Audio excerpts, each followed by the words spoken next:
as the Atlanta Falcons, fresh from an opening day victory against the New York Giants last Sunday, host the Los Angeles Raiders. The Raiders, an upset winner at Candlestick Park, San Francisco last week.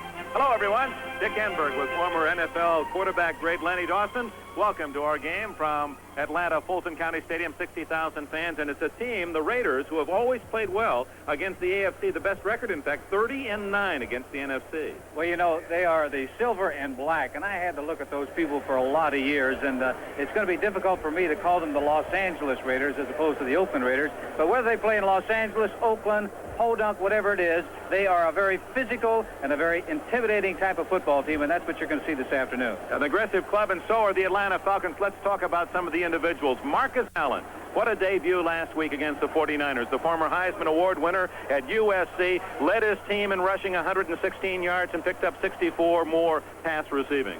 Well, I'll tell you, it's rather ironic, isn't it? He wears the number 32. I was talking to the fine safety of Atlanta, Tom Prizemore, and he says, I asked him his opinion of Marcus, and he says, you know, he reminds me a lot of O.J. Simpson. And he is going to be the man that the Raiders are going to rely on offensively. Now let's talk about the Atlanta Falcons. Number 31, William Andrews, their fullback. He not only led Atlanta last year in rushing, but in pass receiving. He is the offense for the Atlanta Falcons. If Atlanta goes, this man must go. You know that he had over 2,000 yards last year. He averaged 127 yards per game. He had 81 receptions. He led the ball club last year in that department. And Bartkowski even said, hey, our team is William Andrews. We have to have him healthy. And he is healthy this week. Lenny, the key could be which team can stop the pass. Neither played well against the pass in 1981. Well, last week Atlanta was riddled by the New York Giants through the air, and they are very concerned about that. Oakland also has had their problems with the pass, but Lester Hayes is trimmed down this year. He's no longer 230. He's about 202 pounds, and he's playing very well. All right, let's go to the action as the kickoff. The Atlanta Falcons. Luckhurst delivers it deep. At the 10, and down goes Clee Montgomery, shy of the 20-yard line, and a flag is down at the 10-yard line. So Luckhurst of Atlanta kicking to Cleotha Montgomery, the younger brother of the Eagles' Wilbert Montgomery, and the Raiders will start deep in their own end after the penalty is marked off by Fred Silva. You know, Dick, earlier you and I were talking about field position. Pushing on the way. First down. And how important field position is for both clubs. It's very difficult to march some 80 yards. Take a look at the offense of the Oakland Raiders. Plunkett, Marcus Allen, and Kenny King in the backfield. Cliff Branch, Malcolm Barnwell, plenty of speed on the outside. Todd Christensen, the tight end for the Raiders, with Davis replacing Shell at left tackle, Marsh for Upshaw at left guard, Dalby, Marvin, and Lawrence. A big front five protecting Plunkett, who starts deep in his own end at the 5-yard line. And a mix-up in the backfield as Allen is dropped by Fulton Kuykendall, number 54, after a short gain. Defensively for the white jerseyed Falcons, Yates, Smith. They feel that Smith's one of the better nose tackles in the league. And Jeff Morrow, the front three, Richardson, Kuykendall, Curry, and Williams. Curry, the leading tackler. Williams likes to blitz. Bobby Butler and Kenny Johnson at the corners, and Glazebrook and Pridemore are at the safety. Glazebrook's the man who took a 91-yard fumble for a touchdown against the Giants in winning last Sunday. The fullback Kenny King across the 10-yard line. Yates there to secure him. It'll be 3rd and 5 for the Raiders. You mentioned the nose tackle, Don Smith, number 65. Here he's going against Dave Dalby. Dalby won his job back. He gets Smith moving and just carries him downfield, enabling the back to pick up the good yards. What they want to do right now is not give up the football by a fumble, turn it over, and have Atlanta come back and score quickly and fighting an uphill battle the rest of the afternoon. Now the Falcons the last 2 years, Lenny, have been right up among the leaders in taking the ball away. They're an aggressive team. They force fumbles. They're opportunistic, but last year they were guilty of giving it right back too often, and that accounted for their 7-9 record. Too much time. Plunkett extending beyond the 30 seconds allowed, and that'll be a 5-yard penalty against the Raiders.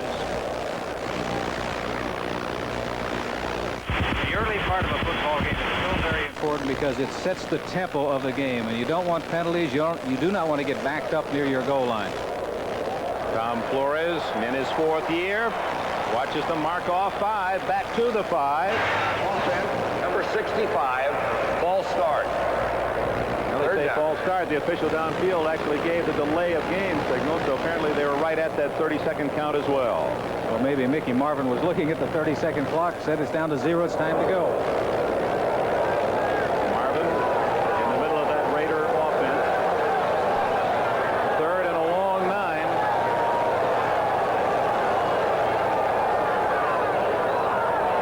Plunkett from his end zone. Up for grabs, and an alert Raider knocked it down rather than catching the ball. Coming back was Malcolm Barnwell, and rather than catching the ball as his momentum was taking him into the end zone, he just knocked it down. Very fortunate that they did not get tackled in the end zone. That would have been 2 points against the Raiders. He's looking to go to his left side. He was actually looking for Marcus Allen. He just gets rid of it. Plunkett knows he's in the end zone. He got to get rid of the football if he's tackled back there, or they grab him and claim that they have possession. It's 2 points for Atlanta. Guy will kick from deep in his own end zone. Billy White Shoes Johnson was returned to the National Football League from the CFL. He stands at the Atlanta 48. Guy doing a good job of fielding the ball. The kick is short, and Johnson in Atlanta has the football at the 39-yard line, and a flag is down. 34-yard punt by Guy, but he saved 2 points. That one was aimed out of the end zone. They talk about punters and kickers. There are some very fine athletes who are kickers, and one of them is Ray Guy. Number 49, kicking team, illegally downfield. Billy Taylor releasing before the sound of that ball against foot, as he was one of the interior men, but that'll be declined by the Atlanta Falcons, who take over at the 39-yard line. We apologize for the audio difficulties we're experiencing. We're working feverishly to correct that problem. Bartkowski with Kane and Andrews behind him. Jackson and Jenkins, the 2 Alfreds on the outside, and the tight end is Junior Miller. Lynn Kane drops for no gain. Lyle Alzado and Bob Nelson make the tackle. Atlanta's offensive line has Mike Ken. There are 3 Pro Bowlers in that group of 5. Ken, Van Note, and Thielman. Howell from USC moving in to replace Scott at left guard and Bryant at right tackle. Considered one of the better offensive lines in the National Football League. The problem for Atlanta has not been their offense. They've been very productive offensively. The problem has been on defense.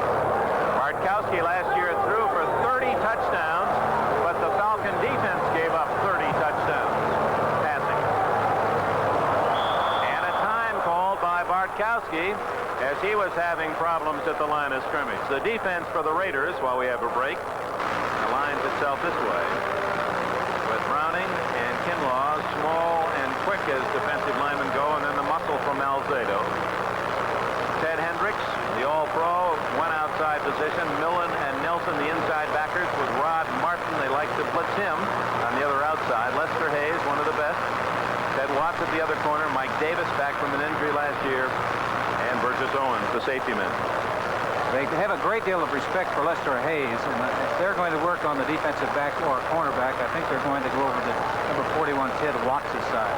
I understand we are still having some difficulty with our audio. We are endeavoring to correct that. We ask you to be patient with us. Bartkowski back to the line of scrimmage. Excellent field position to open this series for Atlanta. Just underway here in steamy Georgia.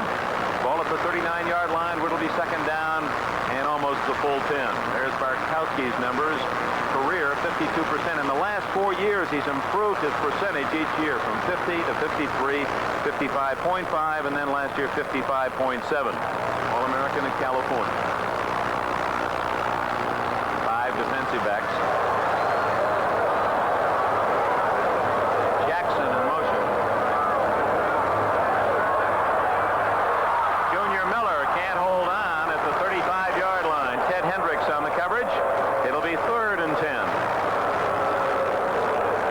They went to one back in that case, and it was William Andrews, number 31, and he is very important to that football team. That time he did an excellent job of helping provide some protection for his quarterback, Steve Bartkowski. Falcons on 3rd and long.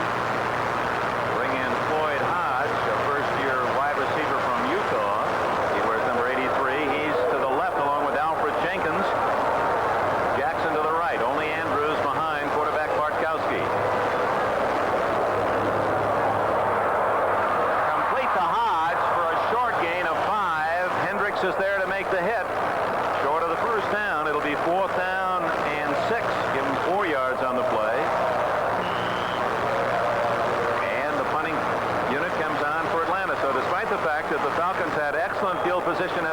49 of the Raiders that are unable to move the ball, and Dave Smigelski from Virginia Tech.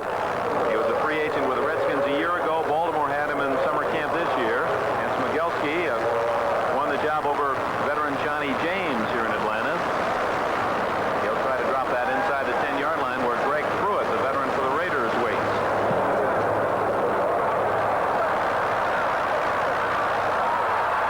In the end zone, and the Raiders will get the ball at the 20-yard line. Timeout here in Atlanta, Georgia. 11 and a half minutes remaining in the first quarter. The Raiders and the Falcons, no score. The Steelers to put the first points up. 6 plays, 71 yards. The payoff end, Bradshaw to Stallworth. It's a 7-0 game. The King of Beers by Pontiac. Test drive a new Pontiac at your Pontiac dealer, because at Pontiac, we build excitement. And by Atari, the leader in home video games for fun your whole family can share. From the 20, Plunkett. Raiders' second possession, going long for Branch. And well covered on the sidelines by Kenny Johnson, number 37. They were fighting for position, no flag. We were wondering about I almost said it again, the Raiders, if they were going to go deep. And really the first opportunity that they had to throw the football when they really weren't backed up at their goal line, they did go deep. It's going to accomplish a couple of things. It's going to get that defensive back thinking, hey, they think they can beat me deep, so I'm going to give him a little more room. In that case, you can throw in front of it.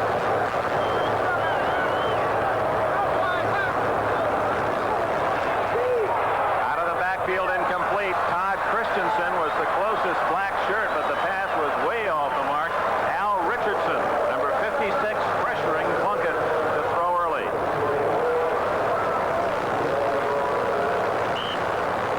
Career-wise, a minus 36 touchdowns to interceptions for Plunkett, who is trying to get over that 50% mark, career passing percentage. He's never been a man that threw for a high percentage. He's come up with a lot of big plays. He did it when they won the Super Bowl a couple of years ago.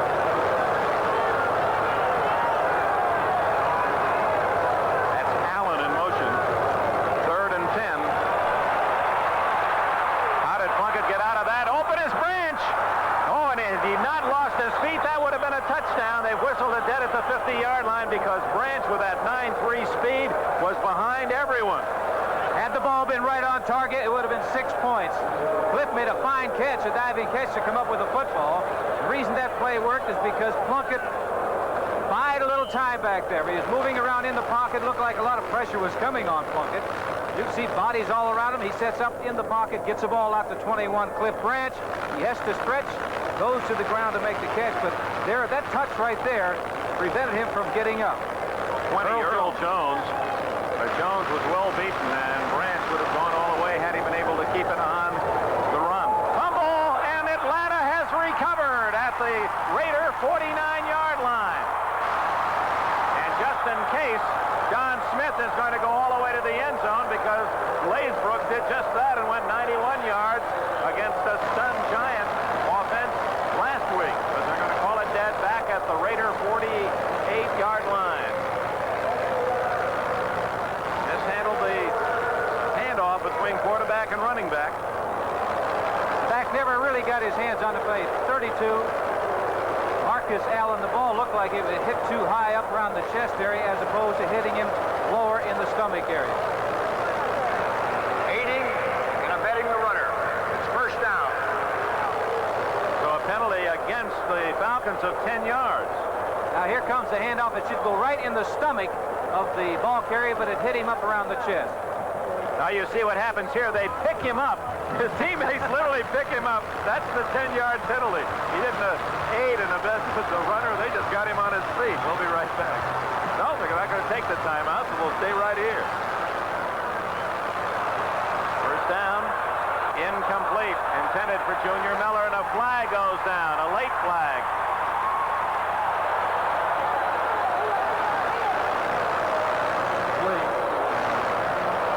Davis defending. There's a flag on the play. Mike Davis, pass interference against Davis. You heard the PA announcer, not the referee, obviously. We're continuing to have some problems with the microphone. microphones, and hopefully we'll get those all worked out for you. First down at the Atlanta 48-yard line. No score. The Falcons and the Raiders were in the first quarter. We played 4.5 minutes. Andrews across midfield to the 48-yard line. Instead of a loss, Andrews able to pick up about 4. Number 77, Lyle Alzado, the defensive right end of the Raiders, got great penetration and forced Andrews to cut back. Actually, he made a fine run, picking up 3 or 4 yards when he really wanted to go outside. Had he continued to go outside, they would have had a loss.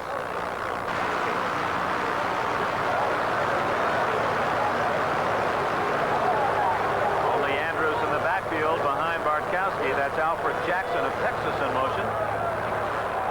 And it's incomplete to Jackson. 2 Alfreds at the wide receiver positions that start now for Atlanta. Alfred Jackson, 85. Alfred Jenkins, 84. Jenkins, quite a story, an all-pro performer last year. Had his best season with 70 catches. From Morris Brown, was a free agent pick. And last week, hit the 300 mark in career catches. He's 5'10" and 154 pounds. Alfred Jenkins, 84. A little man who has made it big in the NFL. Needless to say, Dick, he is fast. At 154, he had better be. Third down, 6. Bartkowski down at his own 45-yard line. Burgess Owens, 44, on a safety blitz. He's the man who made the play. The Raiders will do that. Last week, another defensive back, McKinney, got through and made a sack, a very important sack for the Raiders. This time, Burgess Owens, the free safety, is coming. You don't know who's going to come. It could be Ted Hendricks. It could be Martin. It could be one of the defensive backs. So the safety Owens makes the sacks. Mogelski about to accept the snap from center. Will kick from around his own 35. Greg Pruitt is back at the Raider 15.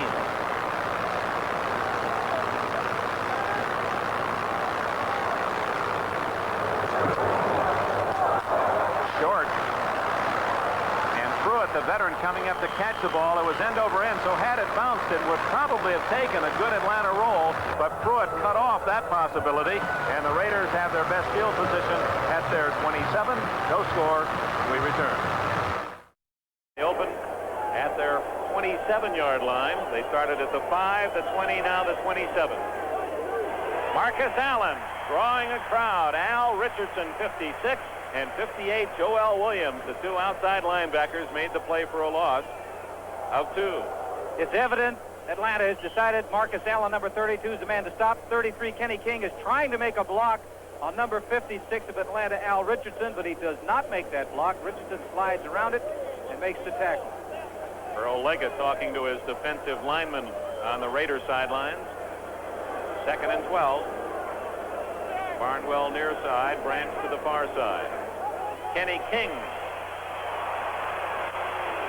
And he's ridden out of bounds by Tom Pridemore, the Senator, out around the 33-yard line. That'll be shy of a first down. King from Oklahoma, where he blocked for the Heisman winner Billy Sims. He also played with the Oilers. Earl Campbell, a Heisman winner, and now teaming with Marcus Allen, so he knows all about those Heisman Trophy winners. Wonder if he's wearing those high tops to get his own identity. Are those the Lenny Dawson models? We'll have to check on that. Steelers score first against the Bengals. First blood drawn by the Browns against the Eagles. Early scores, no score here in Atlanta. 3rd and call it 5. Plunkett to Branch. Complete at the 40-yard line. That's going to be close to a first down. Earl Jones knocked him out of bounds. We'll see where they spot it. Dick, you remember what I said before when they threw a pass to Cliff Branch that was incomplete, but he was going up top, going deep, that will get the attention of those defensive backs. That time he ran in front of the defensive back. Earl Jones was over there, but he was giving Cliff Branch a lot of room. 6 yards on the play. It's a first down at the 38. Other scores, Kansas City 7-0 against the Chargers in the first period. And New Orleans leads 7-0 against the Bears. No score here in Atlanta. That's Barnwell in motion. Allen going going to throw the ball. He's got Branch wide open. And Cliff Branch is to the 15-yard line. First down, Raiders. I was wondering when that was going to happen. Marcus Allen in high school was a quarterback. The pitch out. He gets a block from his back, and this is an excellent pass. It's right on the money to speedster 21 Cliff Branch and hits him right on the number. Kenny Johnson, number 37, was the defensive back, trying to make the play. Well, you talk about the old triple threaders. You bet Marcus Allen could probably kick the ball, too. He can do everything. Now do you know what it's going to do to that defense when they know that he not only can run, can catch the ball, but can throw it? Play pass. Plunkett going for 6. Dumps it out to Marcus Allen at the 10, the 5. Touchdown, Raiders.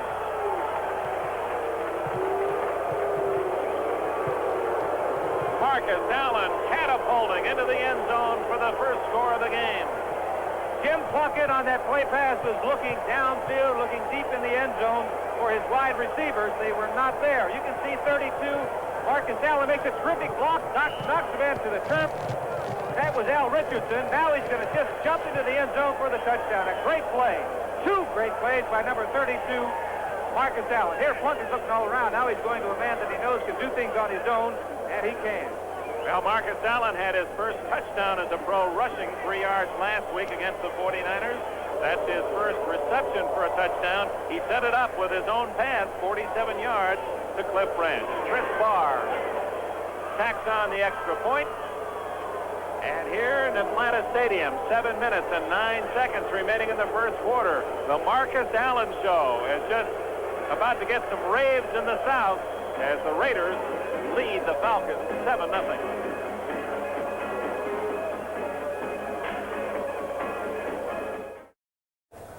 He's the youngest man on the team, Marcus Allen. He won't be 23 until next March. You were 23 once. And you didn't run like that, though, even No, then. I never could at any age. But he is really going to help the Raiders, doing it all. Reggie Brown, a rookie from Oregon, will not run out the kick. And the Falcons will start at their 20-yard line.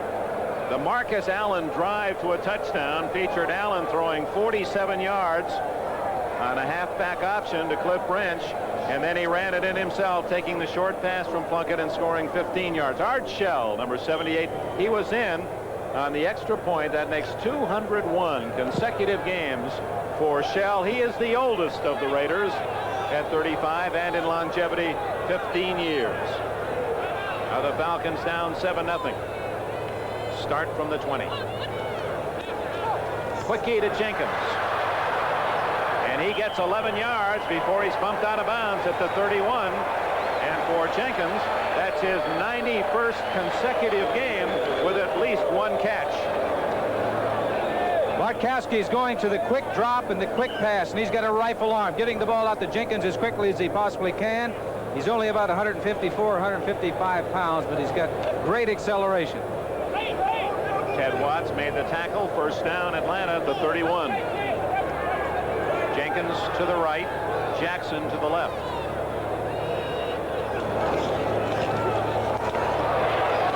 Lynn Kane getting about 6 yards on his first down carry. Kane, who played in the shadow of Heisman winner Charles White at the University of Southern California. He's been a solid back, 542 yards rushing last year. Junior Miller is out, and tight end Russ McKeska from Texas A&M, number 87, lined up on the right side.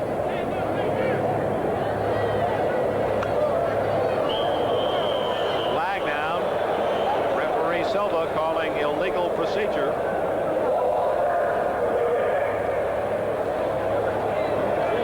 That might have been on Bartkowski. Might have been a head bob on the part of Bartkowski as he called out the signals. They don't call that very often. Of course, Bartkowski wants to get away from the line of scrimmage as quickly as possible. Here it is. Well, he was moving before he got the football. But from that shot, it's hard to tell whether he was the one. Yep, he actually said with his hands, give me the ball, and the snap was late. Not only pushed the center forward. 2nd and 9. Draw to Andrews, and that did not fool Otis McKinney, who had come in from a 5th defensive back. So McKinney, a rover back in that defense for the Raiders, and he was in the backfield of Atlanta. Dick, I think what he's doing a lot what Ted Hendricks did last year, that they turned him loose, but they were keying on Ted last year, so now that role is going over to Otis McKinney. He got a sack last week against the Giants. He was back there once again on that last play. He's one of 3 Raiders who are living in Los Angeles already. Bob Chandler, Marcus Allen, McKinney have homes in Los Angeles. Of course, the rest of them are hunting. On 3rd and 13, Junior Miller. 40, 50, 40. He's all the way to the 32-yard line.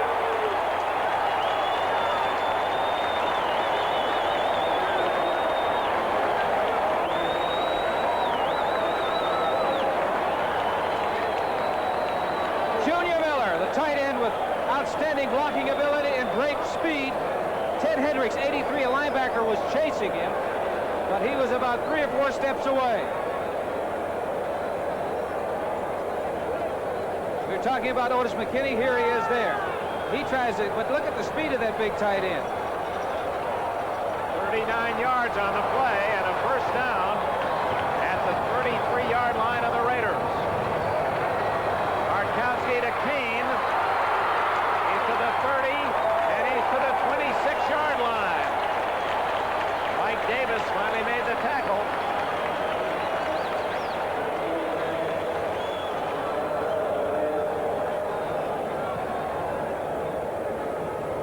He made that on his own, Dick. Burgess Owens, the safety, had a shot at him deep in the backfield, but he broke that tackle and picked up 7 yards. The Falcons, their fans, many of them clad in the hometown red. 7-0 Raiders. 4:48 left in the first quarter.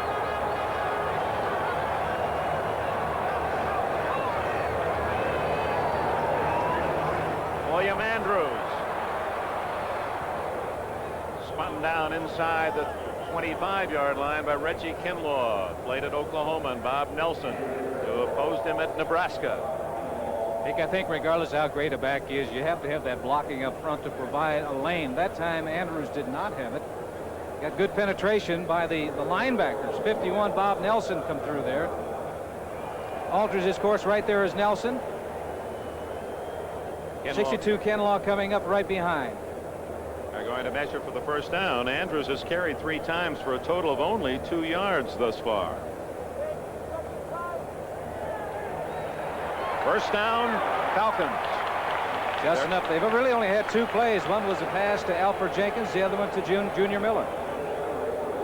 7-0 on a 15-yard pass. Plunkett to Marcus Allen.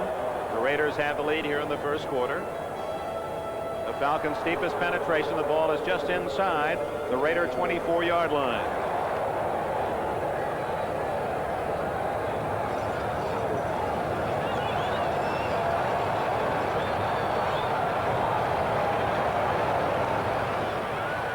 Wide open Miller, incomplete at the 20-yard line. Coming over to cover was 44 Burgess Owens, but Miller had plenty of room, and it appears that Mike Davis, is he injured? He pulled a hamstring last week against the 49ers.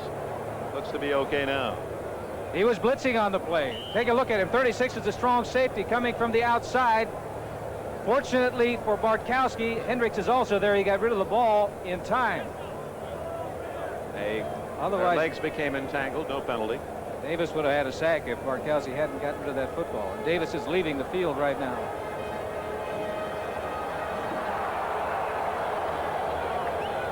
Kenny Hill, 48, replacing Davis.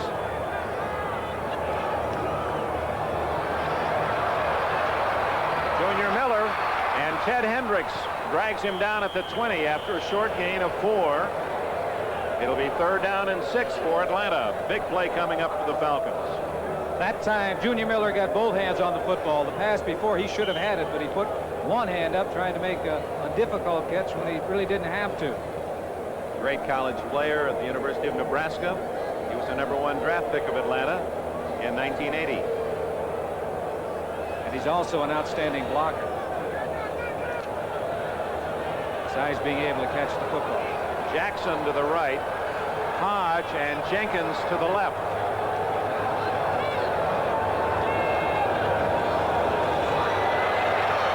Hodge. It's 1st and goal.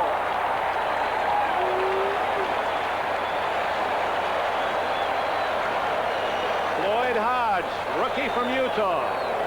The Raiders are blitzing. 55 Villains coming in. He gets to Barkowski, but he gets the ball off. A great one-handed catch by Floyd Hodge, number 83, takes them down into scoring territory. 1st down, goal to go. That time he didn't have a choice. He had to catch it one-handed because the ball was thrown behind him. It was thrown behind him because Matt Millen of the Raiders putting a lot of pressure on the quarterback, Barkowski. From outside the 7-yard line, Andrews. Second effort gets about 3. It'll be 2nd and goal from the 4-yard line. Talking to the Raiders about the offense of Atlanta, they said they really don't do anything fancy. It's just basic plays. You know what's coming most of the time. The problem is stopping them. It's always the case when you get inside the 5-yard line. You don't trick people too often. Bartkowski on occasion likes to use that play action down there. A quick toss. This is the 11th play of the drive.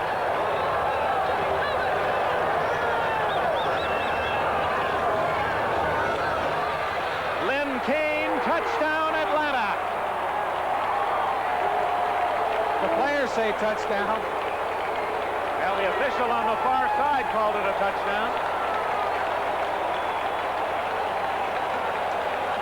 Good second effort by 21, Lynn Kane, the back. See the offensive line pushing out Andrews, 31, doing a fine job of blocking on Rod Martin.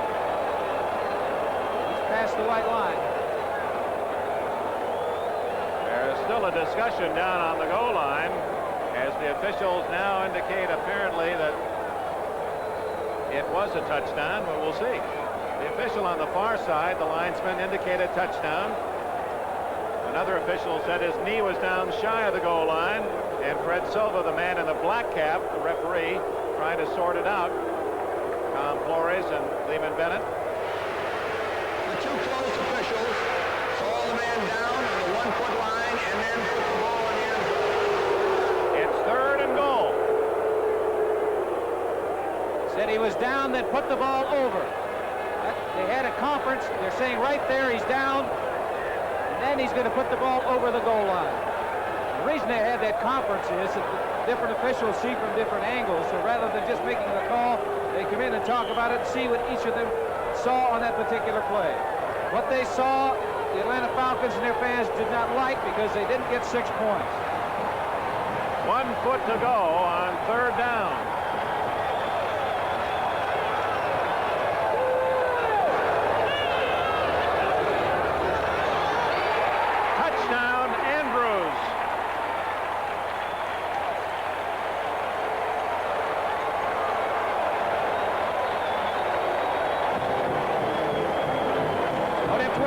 Call. 31 Andrews is in there. Straight ahead, you can see that Millen's coming up over the top behind the blocking of their all-pro 78 Mike Ken and the young man Pat Powell, who's taken over the starting left guard position from Scott. Good block also by McKeska, who was bookending the line, the 2nd tight end. Kane got a good block too because Matt Millen, the linebacker, came flying over the pile and Kane just got in his face. Mick Luckhurst ties it up with the extra point. 12 plays, 80 yards for the Falcons. The score by Andrews, and we're even at 7 in Georgia. And here it's Mick Luckhurst kicking off for Atlanta. Lee Montgomery at the goal line for the Raiders. 10. Down hard at the 19-yard line. Now again, the Raiders start a possession deep in their own end. They've been at the 5, the 20, the 27, and they start this time from inside the 20. There are the numbers on the Atlanta drive to a tying touchdown with William Andrews scoring from a foot out to to cap the 80-yard drive. Junior Miller was very instrumental in that drive, coming up with 2 big catches. And there he is, the heart of the offense, really, the Atlanta Falcons. William Andrews, number 31. A blocking back in college was not known. He was blocking for Joe Cribbs and James Brooks. It's interesting that that was also the role early for Marcus Allen and for Kenny King, who now team in the Raider backfield. This is Hawkins, Frank Hawkins, little gain, maybe a yard. Bob Blaisbrook, number 36, coming up from a safety to help out Fulton Kuykendall. Both of these teams do exceptionally well against the run. Their problems have been in the throwing department, as was evident to how both teams scored. Cliff Branch came up with a good long catch from Marcus Allen, and then Allen taking it in on a pass. And Junior Miller was instrumental in getting Atlanta down in scoring position. So I look for the Raiders to put it in the air.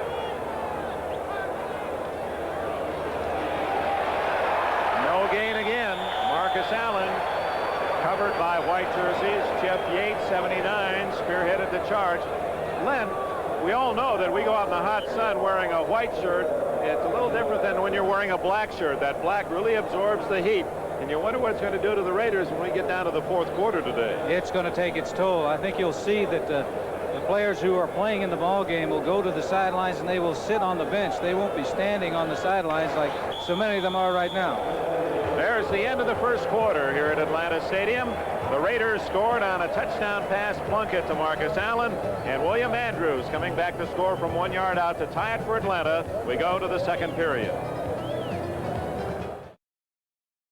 Los Angeles Raiders ready to open play. 2nd period in Atlanta, a 7-all tie. There are the statistics. The Raiders having the advantage numerically. Neither team able to run the football in the 1st quarter with any effectiveness. 3rd and 9. A 4-1-6 defensive alignment for Atlanta. Plunkett is down inside the 10-yard line. Don Smith and Jeff Merrill.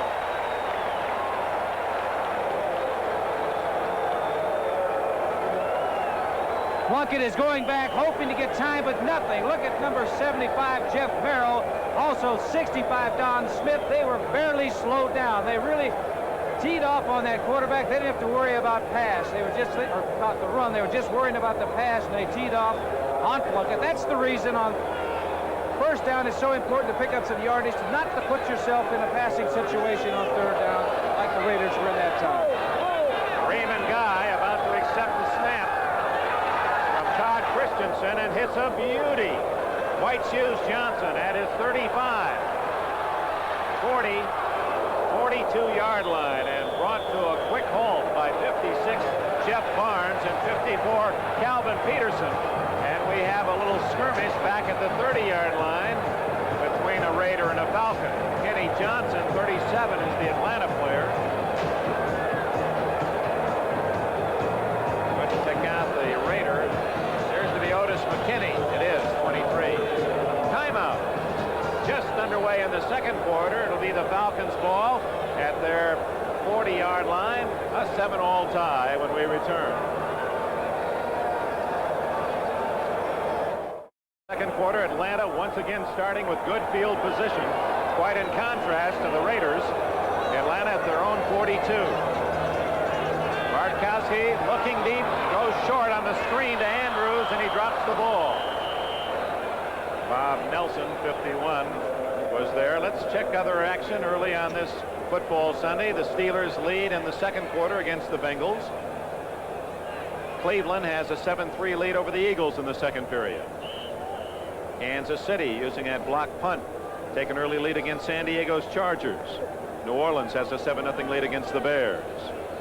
How about that trade yesterday, the Saints and the Houston Oilers? Leon Gray going to Bum Phillips in Houston, and Archie Manning won't be quite the same not having Manning in a Saints uniform. Goes to Houston. Bartkowski deep, almost intercepted by Ted Watts, intended for Alfred Jenkins, and Watts, the 2nd-year man from Texas Tech, was shoulder to shoulder and step to step with the receiver. Nice coverage. That's about as good a pass coverage as you can have. Here it is, ground level. You can see step for step, stride for stride, and the one that really had a chance of catching the football was the Oakland Raider. Watts, #1 pick of the Raiders a year ago. He had 1 interception last year. He's taken over for Monty Jackson at the right corner. I figured that's the side that Atlanta would work on if they're going to work on the cornerback, because they've got a great deal of respect for Lester Hayes on the other side. Both Hodge and Jackson are to the right. And now Hodge in motion. Bartkowski is sacked at the 38-yard line. Ted Hendricks shot in to make the play. The veteran All-Pro just continues his superlative play. Hendricks, 83. It's a good thing that Bartkowski ducked, because here comes 83 Ted Hendricks right over the top. Wham! He ducks under that blow and goes to the ground, but no one touched Ted Hendricks. He went in there free. So on 4th down and nearly 15, Smigelski's 3rd punt of the day. Greg Pruitt, solo safety, back at the Raider 20. He scuffs this one, and Pruitt at the 26 and down at the 27. Tom Pridemore there on the coverage for the Atlanta Falcons. A 36-yard punt. The game is tied 7-all with 13 and a half minutes remaining first half. All right, Len Bourbon, and we'll be looking forward to visiting with the NFL 82 gang. At halftime, they'll have all the scores and highlights for you. Here it's 7-all. The Raiders start from their 26-yard line. Plenty of time remaining. Plunkett has a man open. Barnwell, and he's out of bounds at the 41-yard line. A gain of 15 yards before Bobby Butler, 23 on the corner, can make the tackle.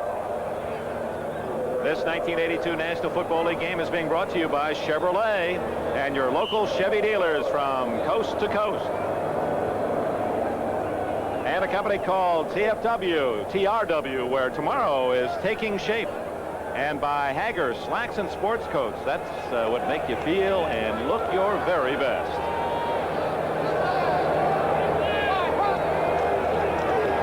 Plunkett on 1st down, going deep again to Barnwell. And he has it at the 32-yard line of Atlanta. Malcolm Barnwell, Virginia Union. Back-to-back receptions. And if Plunkett had kept that ball to the inside where he didn't have to worry about going out of bounds and making the catch, that would have been 6 points. They threw in front of Butler the play before. Now they're throwing over his head. 15 yards, 28 yards. They weren't doing anything on the ground. The Raiders were not, so they had to start putting that ball up in the air. And that's where Atlanta's had their problems. Barnwell has caught passes back-to-back 15 yards and now 28 yards. Here's Marcus Allen. Fine play by 79 Jeff Yates, just as Allen was about to kick free in the secondary. And Marcus Allen made a nice move. Did you see that? Sliding through and gliding through that hole, finding it. He has the ability, when he runs with his head up, to take a look and see what is developing in front of him. He has that quickness to make in quick feet, whatever the natural ability that you have, get to the open spot.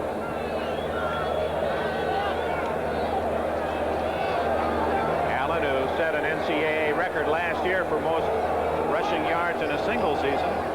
Here he comes again.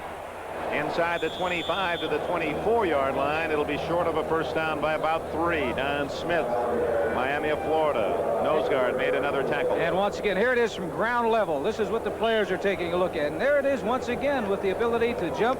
He did a little jump there to get over the defensive man to pick up a couple of yards. What it is he's picking up yards where most average backs wouldn't get anything.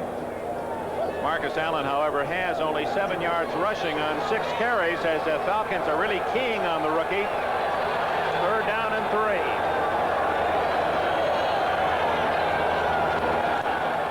Flag down. That's Allen open. Touchdown, but I believe Barnwell was heading upfield before the snap.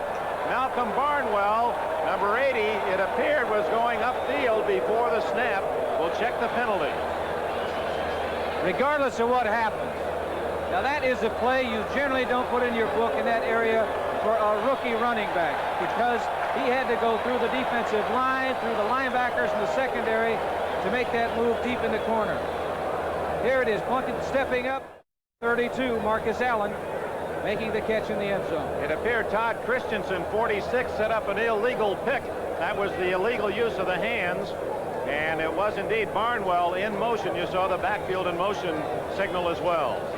Offensive pass interference, number 46, number 80, motion, refused, 4th down.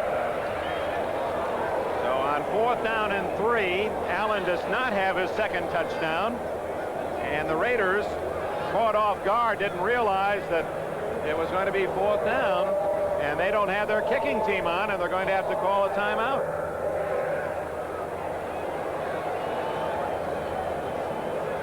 That was a 3rd and 3 play, and the Raiders they have to take the penalty. They refuse the penalty. They have to give them a touchdown. So it is 3rd down. Well, the officials do mark it off. I thought, in the beginning, when I was imagining Marcus Allen catching the ball. Fred Silva getting that squared away. So it is 3rd down. And they mark off the longer penalty, illegal use of the hands against Christensen. So it's 3rd down and 13. Barnwell and Branch to the right. Christensen, the tight end, on the left. Hawkins and King behind Plunkett.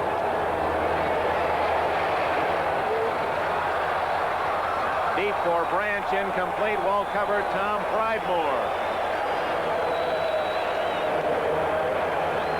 That time, the Raiders kept both backs in the block, hoping to give him a lot of time to throw. Here it is, 21. Cliff Branch is going from one side of the field all the way to the other side of the field. Can't catch the ball that way. Plunkett didn't get the ball out far enough so he could run under. Nice anticipation on the coverage by Pridemore. He made the move almost as if he knew where Branch was going. Well, he knows that he can't run with him step for step. A long try by Barr of over 51 yards. Chris Barr, his longest ever is 55, and he's kicking from the dirt. It is off the upright. No good. It hit the right upright.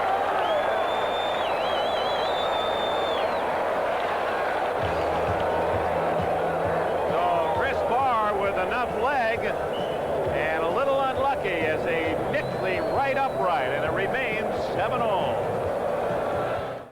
Barr, who connected on 3 consecutive field goals against the 49ers, 41, 42, and 43 yards, just misses from 51 yards as he hit the upright. Gerald Riggs in the backfield for the first time for Atlanta, their #1 draft pick, and Bo Robinson, 33, the other back. This is Riggs, 42, and he is hammered, stays on his feet, and fights for yardage to the 39. Riggs is the fastest man on the Atlanta team and weighs 230 pounds. And if he hadn't weighed that much, he would have come down at the hands of Bob Nelson, number 51, the linebacker for the Raiders. Looked like he had a clean shot at him, hit him full go. Riggs bounced off him and picked up a couple of yards. Picked up 5 yards when he should have gained none. Ball at the 39, 2nd and 5.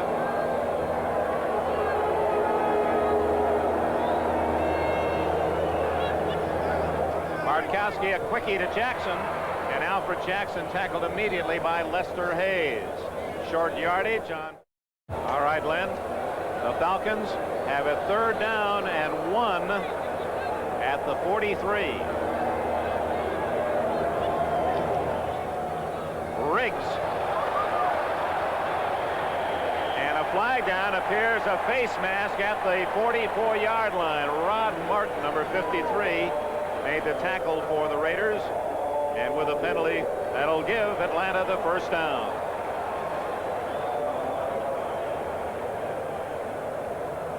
Well, Fred Silva will mark off the 5 yards out to the 49-yard line and a 1st down. I don't believe he would have been able to bring him down unless he did grab him. Face mask, number 57, defense, 1st down. 53 is Martin, and with the momentum that Riggs had going for him, he was going to pick up the 1st down. I think he did anyway, but he got his neck pulled around by Rod Martin in the first place. Bartkowski off play action in trouble, and down he goes. Lyle Alzado with a sack. And the Raiders have their second of the game. Alzado playing like a youngster at 33. The veteran from Brooklyn, New York, and Yankton, South Dakota College. Well, here it is, number 77, Alzado, 2 sacks last week against the Giants. He gets around Mike Ken. Mike Ken is considered one of the top tackles in the National Football League. A Pro Bowl starter last year, Ken 78. That's an interesting matchup between the left tackle of the Falcons against the veteran Alzado. Alzado winning that match. Ball at the 42, a loss of about 7 on the play. Second down and long for Bartkowski.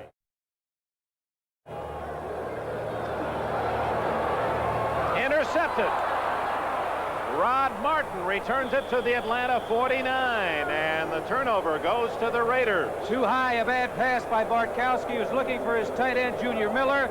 He threw it too high over his outstretched hands right into the stomach. The linebacker, number 53, Rod Martin. Here it is. You can see it right now. Right into his stomach. Now, did the sack by Lyle Alzado have anything to do with Bartkowski getting rid of that ball quicker than he wants to? I'd have to say yes. Good point. Martin with his first interception this year. He only has 4 now career interceptions, which is interesting in that he got 3 in the Super Bowl and had only 3 all the rest of his career. He picked the right time, didn't he, to get the 3? From Southern California, one of the many former Trojans that Al Davis has selected in the draft to play for the Raiders through the years. He's quite a story and gives hope to those who are borderline players out of college, because Martin, as a rookie, was released by the Raiders. He was signed by San Francisco, released by the 49ers, re-signed by the Raiders, and now has become not only a starter but a fine defensive player. Let's pause briefly for station identification. This is the NBC television network. Richard Dawson keeps it going on Family Feud, weeknights at 7:30 on KNBC Los Angeles.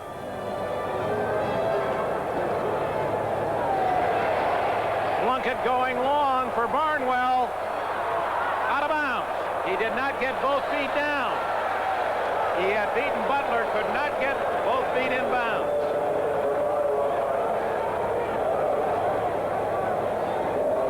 Talking to the Raiders, Cliff Branch asking if they thought they were going to go deep. He says, yeah, we think maybe we're going to attempt it.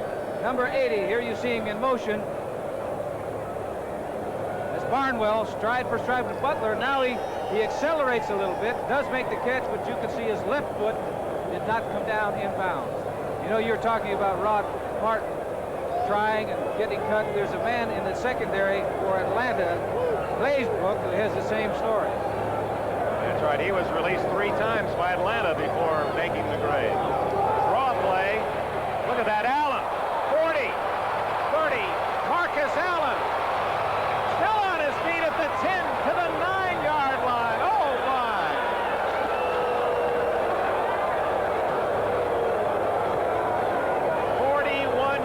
Did you see him change direction? He has it. He has that ability. Number 32, Marcus Allen. A week ago took 180 yards. Here it is. Now watch this move right there. Stops, sees the opening. That's what I was saying, that he could see what's going on. He just sidestepped Richardson, the linebacker. Now 80 is Barnwell down there getting in front of that defensive back, Butler. Now he's going to stop, try to make a move and spin out. He does get tackled by Pidemore and Johnson. What an outstanding run by this young rookie from USC. First and goal at the 9. Billy Taylor, the former New York Giant, 6 feet, 210-pounder. His first carry as a Los Angeles Raider, and he takes the ball down to about the 6-yard line. Second and goal. There are some players runners that have the ability to take a look and they can see what's happening and developing in front of them, and they can stop and make a move and they can accelerate in a hurry. Marcus Allen is that type of a player. They gave Allen a breather on first down, and Marcus Allen is back into the game. Branch to the right. Hawkins and Allen behind Plunkett on second and goal from the 6.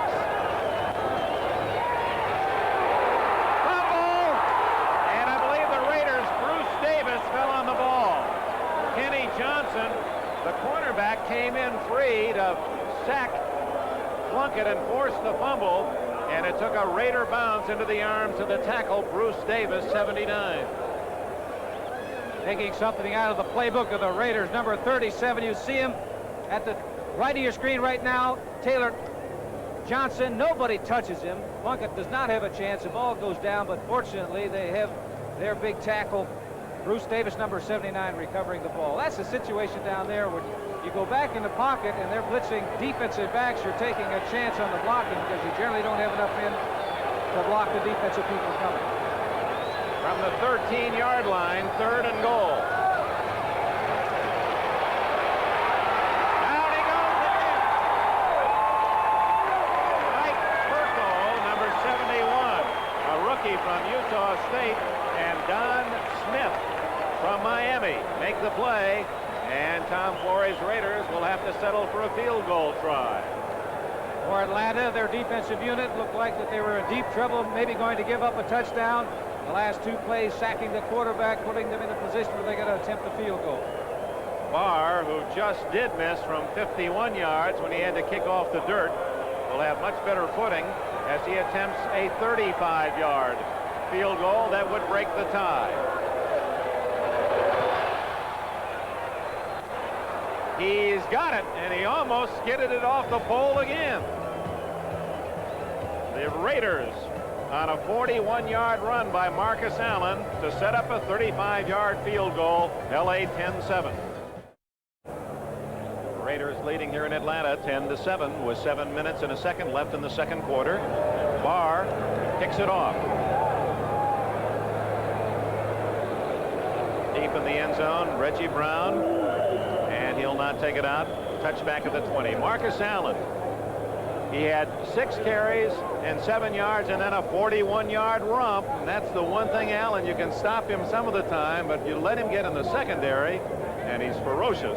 Andrews, the prime running back for the Falcons, who has all their rushing records, not only career but in a season, held to just 7 yards in this first half by the Raider defense. Bear in mind that both of these teams defensively have been outstanding against the run.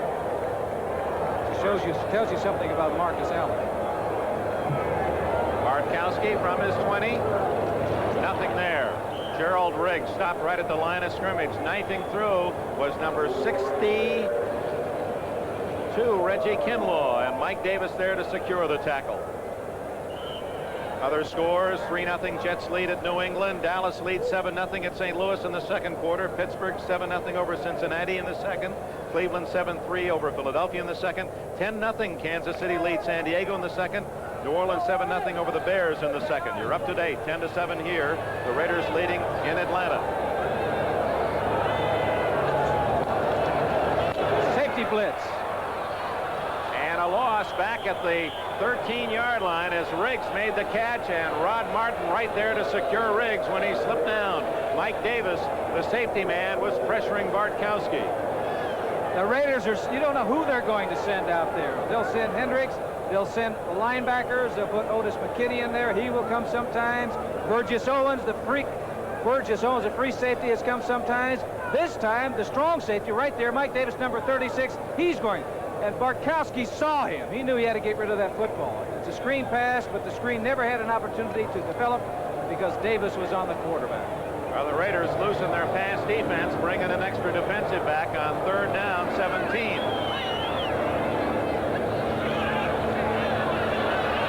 He's in trouble again, gets it away, and Bo Robinson is nailed immediately at about the 12-yard line, a loss of a yard, as Rod Martin made the tackle. Alzado had Bartkowski and was making the tackle as Bartkowski unloaded the ball. Maybe Alzado hasn't heard that Mike Ken is one of the top offensive tackles in the league, because he has beaten Mike Ken about 3 times. That time it was just sheer power, overpowering, getting by Mike Ken and getting to the quarterback. He did get rid of the football, but just as soon as he released it, Alzado was there. Smogelski has not kicked well in this first half, and he's under some pressure as he'll be booting this one from around his own goal line. Pruitt at midfield for the Raiders. Short again. Pruitt at the 46. And And he dances to about the 42, and a flag is down. We may have holding against the Raiders. Ray Strong, one of the top special teams players for the Falcons, made the hit. Now we'll check the penalty from referee Silva. 35 yards on the punt by Smogelski. He's got holding on the Raiders. It's going to take them back. Illegal use of the hands.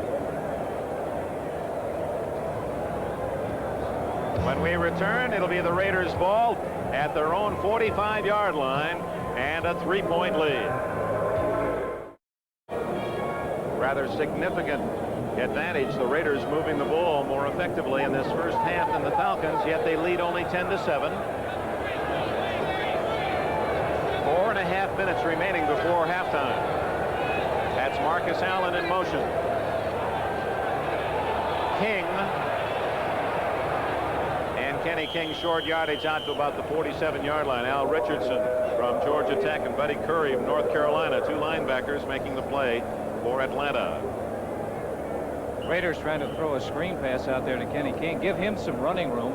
Really, the Raiders, with the exception of that real fine 41-yard run by Marcus Allen, haven't moved the ball on the ground. They're trying to get the ball out to their backs, out away from all the congestion inside, and hope they find some running room. That time they did not. The 2:14 you saw is the time of the day. It's 14 minutes after 2 here in Atlanta. But we do have 3:46 left in the first half.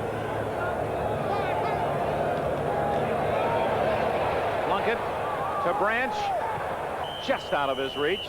Good coverage as the linebacker helping out Glazebrook, 36 on the coverage. So Plunkett now faces 3rd down and 8. He had Branch out there. Had the ball been thrown well, Branch did have a step or two on the defensive back. Plunkett's numbers as they were last week, hitting exactly 50%. He was 10 for 20 against the 49ers, a touchdown and 2 interceptions, and he's 50% again today. NFL 82, Len Berman, that fine crew will have all the scores and highlights for you, special features at halftime, so stay with us here on NBC.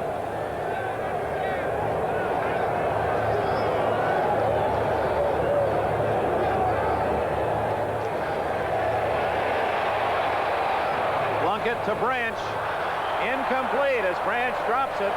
That would have been a first down at the 42-yard line. Cliff doesn't drop very many. That time he took his eyes off the football. He had the first down. I think he was looking to see where he was located on the field and who was around him, what to do after he catches a ball. But he's been around long enough to know that you do first things first. You catch the football. Plunkett did a fine job of scrambling. He's not really a scrambling quarterback, but he avoids pressure. He does that very well. Got out of all the heat that was coming on in there and got the ball out to Branch. Raymond Guy will punt from around his own 37 with White Shoes Johnson back at the Falcon 10.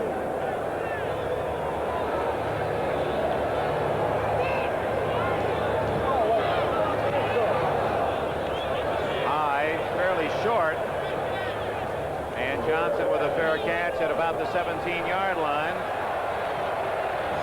We have another little extracurricular bump between the Falcons and the Raiders. Timeout, 3 minutes and 20 seconds remaining in the first half. 80s, the temperature, humid here in Atlanta, Georgia. Los Angeles Raiders leading the Atlanta Falcons 10-7. Ball at the 17-yard line. Number 33, Bull Robinson, and number 42, Gerald Riggs, the new tandem of running backs behind Bartkowski. Middle and open is Jenkins. He's at the 35, 45, 40, out of bounds at the Raider 35-yard line.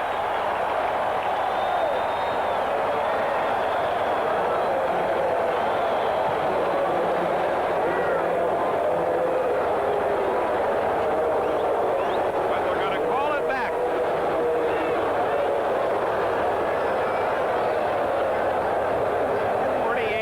Play nullified by the penalty. I believe you could see the versatility and speed of 84 Alfred Jenkins, even though they are calling it back, and head coach Lehman Bennett's concerned about that. Bartkowski's got a rifle arm. Look at that ball. He just fires it in there. Now that outside move, he gets around Watts, and it's a foot race. 36. Davis coming up, pushing him out of bounds. They're going to bring it all the way back. That was 48 yards. Now you count the loss penalties, 58-yard play. On the ground, Riggs able to get around the corner and knocked out of bounds. No, they say the clock continues to run at the 15-yard line. But 2:55 and the clock running here in the second quarter. You're mentioning about Riggs, even though he's 230, this rookie. He's the fastest man on the team that time. He showed his speed because Matt Millen, the linebacker, actually had an angle on him trying to make the tackle, but he just ran right by him. Second down and 11. Howie Long, 75, in the defensive line for the Raiders.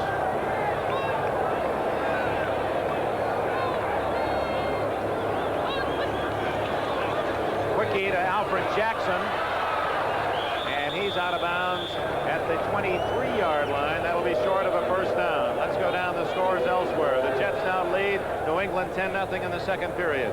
Dallas a 7-0 lead at St. Louis in the second. Second quarter score, the Steelers leading the Bengals 7-3. Philadelphia and Cleveland. The Browns 7, the Eagles 3 in the second period. Low-scoring games. Kansas City, that's a surprise in the second period with a 13-0 lead against the Chargers.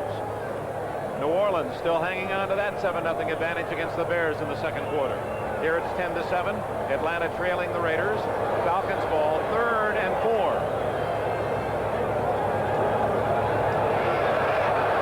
Knocked down at the line of scrimmage, and he had Miller open, but one of the Raiders up front able to bat the ball down. It appeared to be Kinlaw. I believe you're right, Dick.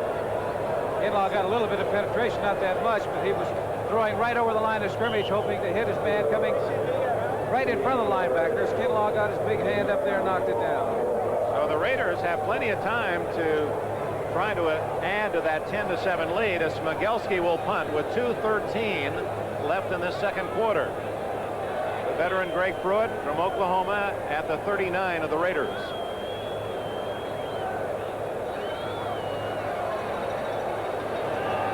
30-second clock is down to 2, and they just beat it.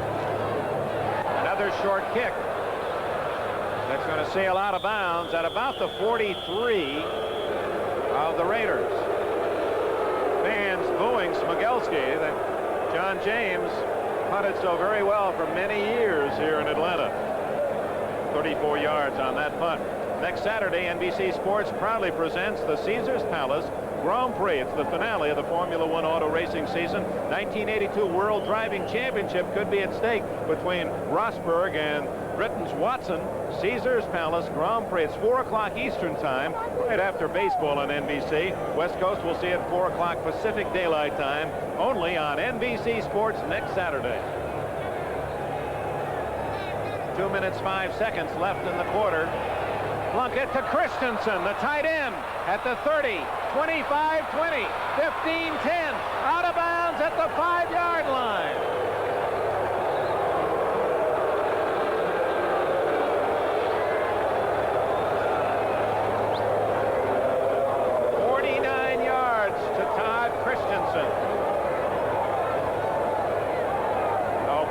Comes up with another long gainer as Christensen crossing over the middle. And that was a perfect pass by Plunkett. He threw it right over 2 of the Atlanta's defensive players.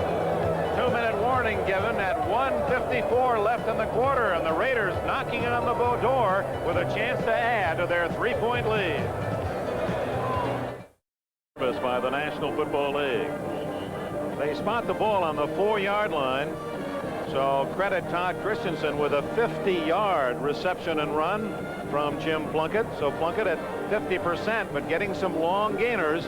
And the Raiders with a 10-7 lead have it 1st and goal outside the Falcon 4-yard line.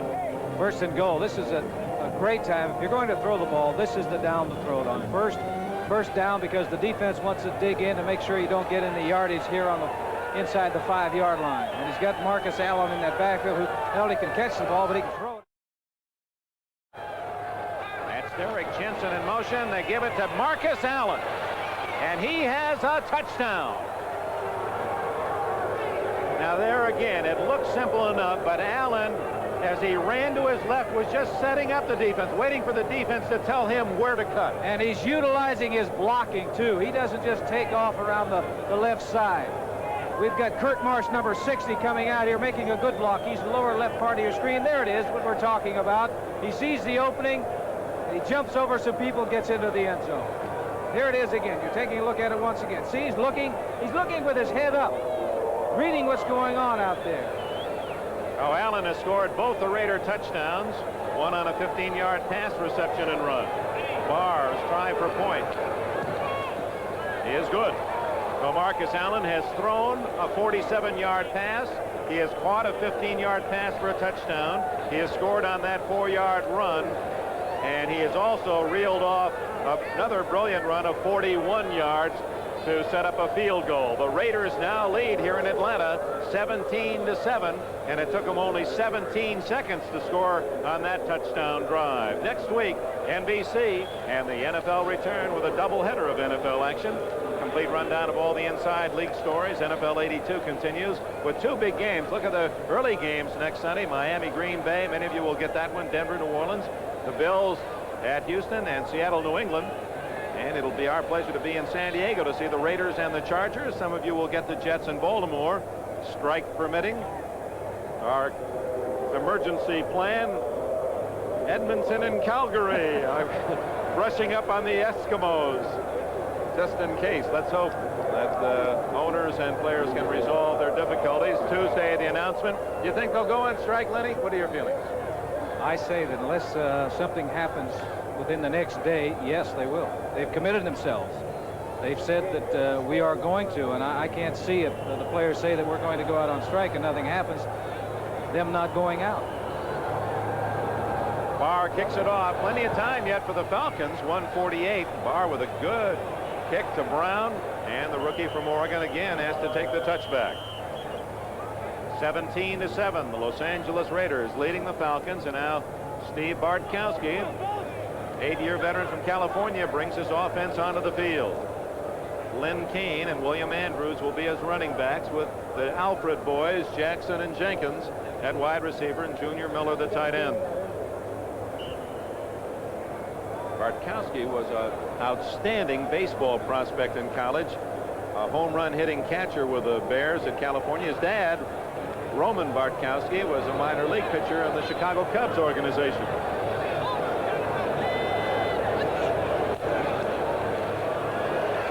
Over the middle, complete to Lynn Kane, and he stopped at the 30-yard line. And one of the Raiders goes down, but it was a good clean block upfield as Mike Davis was decked by Thielman, the guard. Not only decked, he hit him, and Davis must have rolled. Clock running, 1:24, 1:23 left. It's a first down at the 30. Bartkowski out of the backfield to Andrews. He fumbles. It goes. No, it did not go out of bounds, and Ted Hendricks has it for the Raiders. Is he not always around that football when things happen? The ball took a terrible bounce, or didn't take enough of a bounce for Atlanta. It stayed in bounds. Andrews was just trying to get out of bounds. Here he is. He's an outlet man. Secondary receiver coming to the sidelines. Gets hit. The ball pops loose, and it does not jump out of bounds. Number 83, the man who's always on the spot, Ted Hendricks, is the man who picks it up. Once again, the Raiders in position to score. Ball is at the 30-yard line. I wonder if we couldn't see the ball might have hit someone's foot, because it certainly looked like it was kicking toward the sidelines.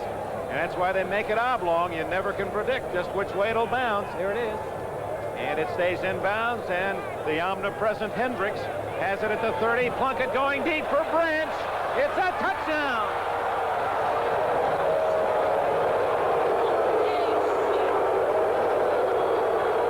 The Los Angeles Raiders have scored in 17 seconds, and I believe that drive took about 7 seconds. So they have 14 points in 24 seconds. How many times has Cliff Branch done this? Number 21 of the Raiders. When they get a break, first thing they do is they go up top, go for the 6 points. Branch ran right by the defensive back, Kenny Johnson. The ball was there, and it was 6 points for the Raiders. Branch's 4th catch, and in his career, his 59th touchdown for the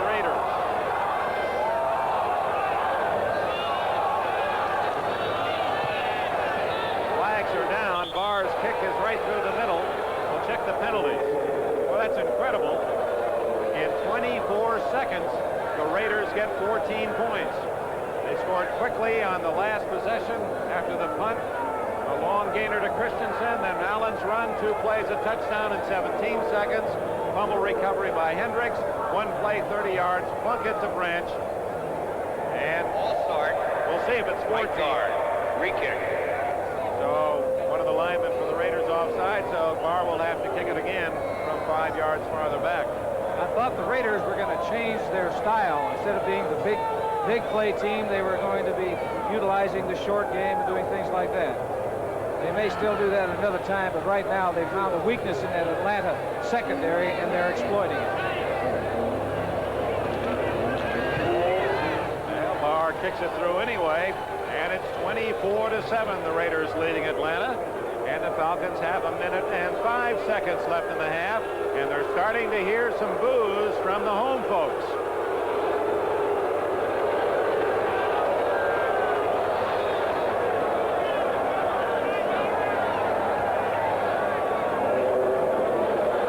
Lightning, 7 seconds for Branch to cover the distance on the Plunkett touchdown throw. Well, that is almost, you can almost put that in the book. Every time you get a turnover, somebody better be on Branch deep. He's going to be going upfield, and he's going to be flying. They've done that so many times. Because what happens, you get a team that is confused after giving over a turnover. And you mentioned turnovers a couple of years ago, 2 years ago. Atlanta was leading the league and taking the ball away from the opposition. It wasn't that case last year, and it has been that case this afternoon.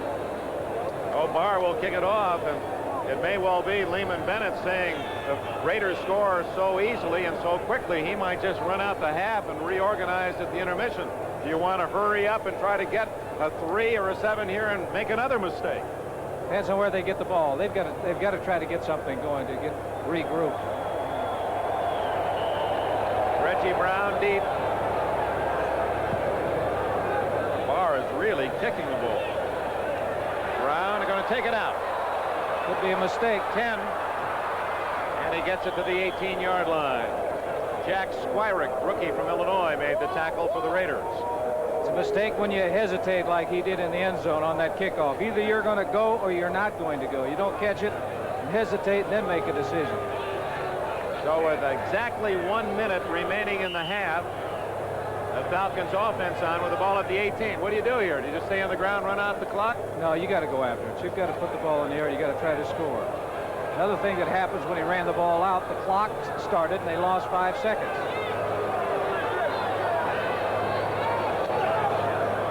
On a draw, William Andrews gets about 5 yards. Matt Millen and Archie Reese made the tackle. Reese, number 74 from Clemson, ex-49er. Clock running, 44-43, second down and 5.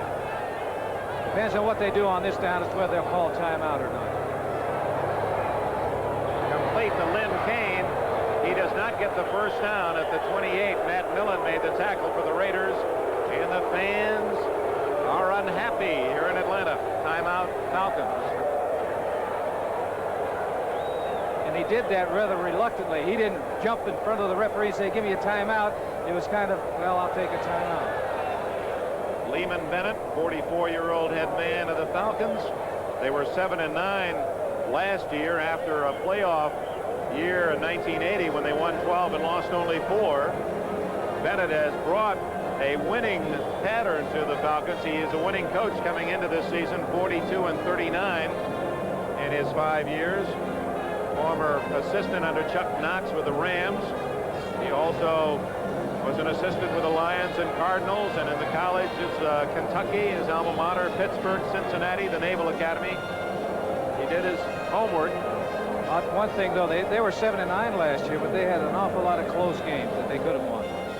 In fact, they lost 7 games by a total of 19 points. Those are the kinds of numbers and statistics that really drive coaches crazy in the offseason. Yeah, you can start playing what would have happened if a lot. There's a lot of, say, this particular play or that play would turn the thing around. Well, They trail by 17 at the end of the first half today. Third down 2.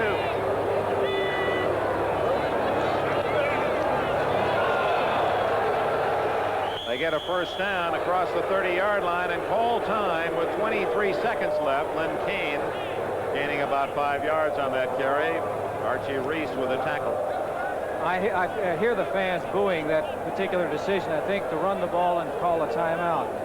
But with the amount of time remaining and the way the Raiders have scored so quickly, they wanted to make sure they got the first down before they called timeout. If they put the ball up in the air and hadn't had the time, put the ball up in the air and it hadn't been caught, then it was an automatic timeout. That's a Pro Bowler 68, Thielman from Arkansas, limping off. Dave Scott has replaced him at guard.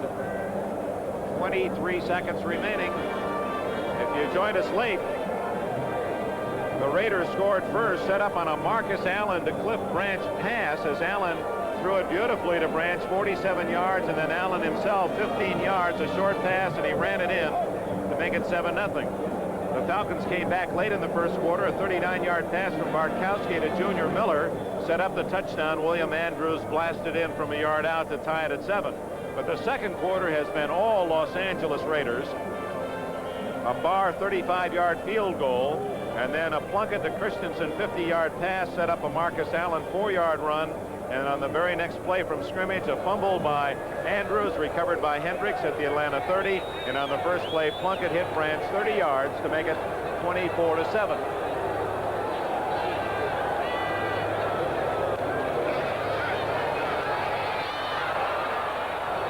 Goes for Jenkins, incomplete at the Raider 46-yard line. Pass a little short. Ted Watts on the coverage. 16 seconds left. Last play, just 3 of the Raiders rushing Bartkowski, but they still applied enough pressure that he had to scramble around back there and wasn't able to get the footing that he wanted to fire that ball. And even so, you can tell the type of rifle arm that Bartkowski has. He was falling away and fired that ball out there on the line. Second and 10, time running out. First half, 16 seconds. Stay tuned now. NFL 82. With all the scores in the top plays of this day. Over the middle to Lynn Kane, tackled immediately at the 41-yard line. 8 seconds, 7 seconds. That's probably going to be it. 4. And they don't get the play off. That's the end of the first half. The Raiders and Falcons were even at 7 at the end of the first quarter, but 17 unanswered points by the visitors from Los Angeles, and at the intermission, 24-7 LA at the end of the first half. 24-7, the Los Angeles Raiders leading here in Atlanta at the intermission. Dick Enberg with Len Dawson.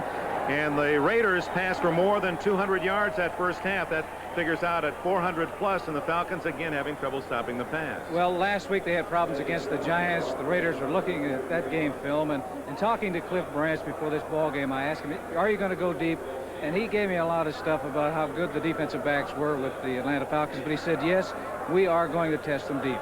Marcus Allen, you've had a chance to see him a half now in person. Well, I saw him in college, and this is different in pro ball, but he is an amazing player because he has that gift, as you're taking a look now, to take a look and to see where things are happening, find his slot, and he gets into it in a hurry. He makes the right moves at the right time, and you really can't teach anyone that.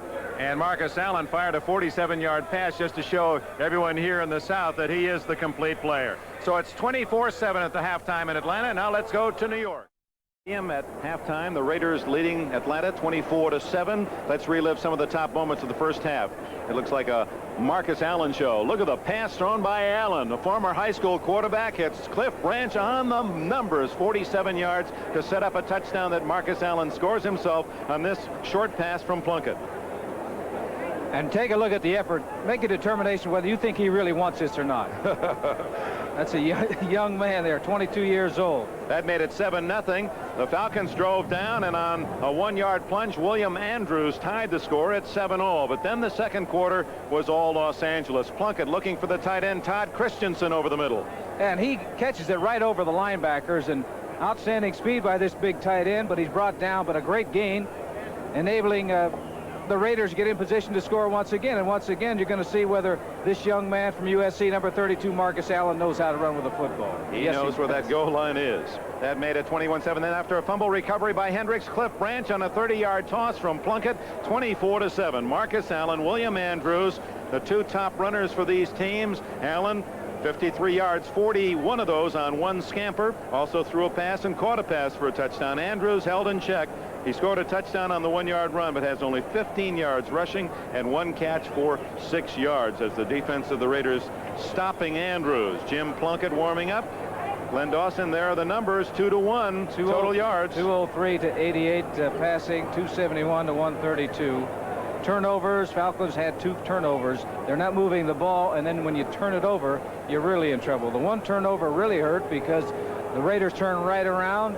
Plunkett went to the air. Cliff Branch in the end zone for a touchdown. Yeah, that 17-7 is bad enough, but 24-7 takes a little of the emotional air out for Atlanta at the intermission. Plunkett getting ready, although it'll be Atlanta with the football initially to open this second half.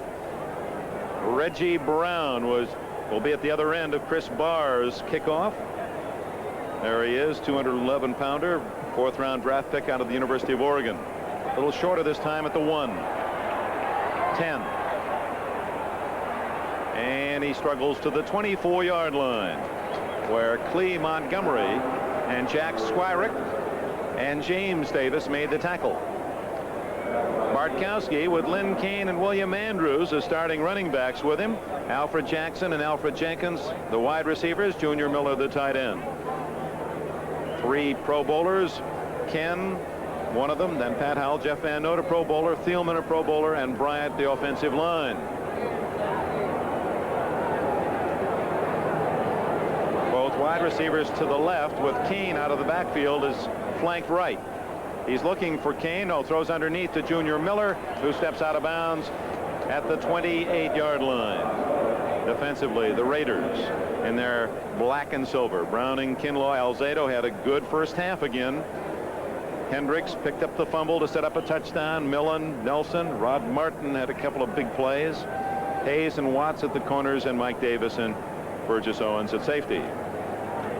First down is so very important, and I think in particular for the Atlanta Falcons, they've got to get some yardage on first down, because the first half they weren't doing it, placing themselves in a passing situation in 2nd and 3rd down. Are able to stay on the ground, 2nd and 5, and William Andrews stopped shy of the 35-yard line. It's going to be close to a first down. Burgess Owens played his college ball at Miami of Florida, number 44, to make the hit. William Andrews, he is the heart of the offense of this Atlanta Falcon team. Good blocking up front. 68 Thielman had a good block, picking up good yardage, but it is short of the first downs.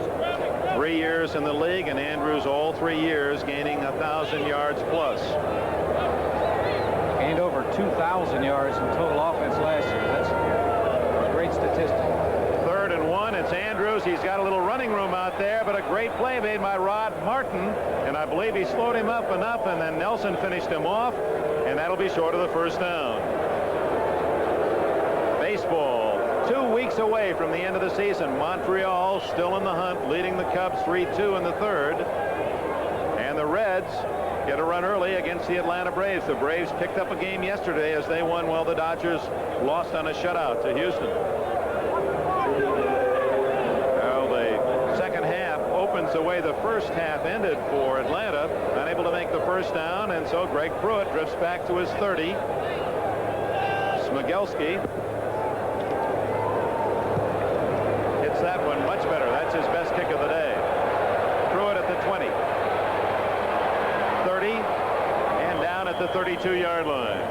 Eric Sanders, number 67, made the tackle for Atlanta. A 48-yard punt and a 12-yard return. Marcus Allen and company take the field, and here's the lineup offensively for the Los Angeles Raiders.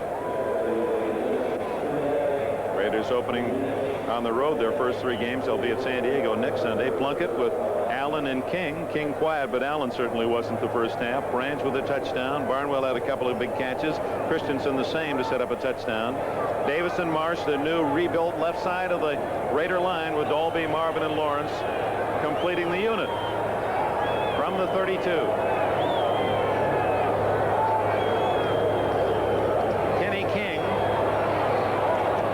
37-yard line.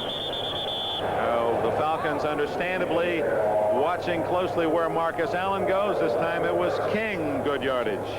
Can Marcus Allen do it all?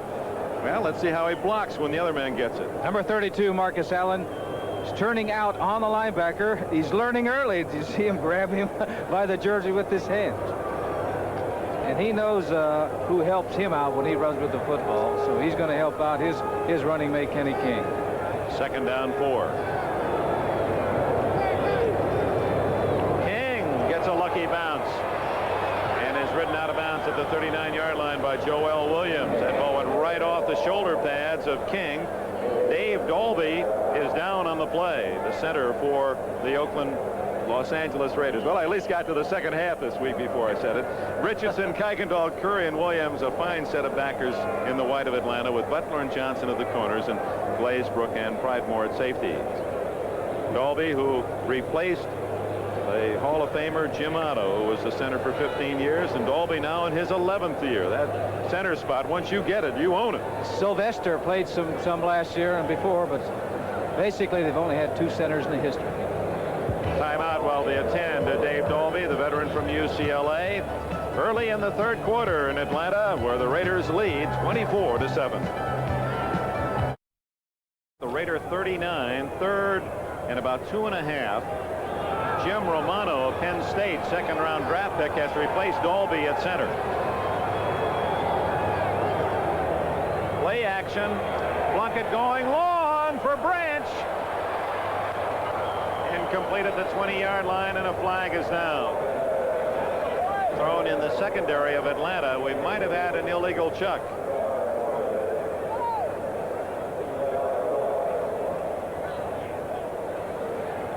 Holding. 5 yards, 1st down. Raiders at the 44 when they mark it off. Now, that is one of the concerns of Lehman Bennett last year. He said we gave away too many 1st downs by penalty. This is the first one this year. You're taking a look at the man who replaced Dalby. Number 52, Romano, is in there, holding his own against Smith. Is considered one of the best nose tackles in the National Football League. No pun intended, holding his own. 1st down at the 44. Falcons' 4th penalty, only 30 yards.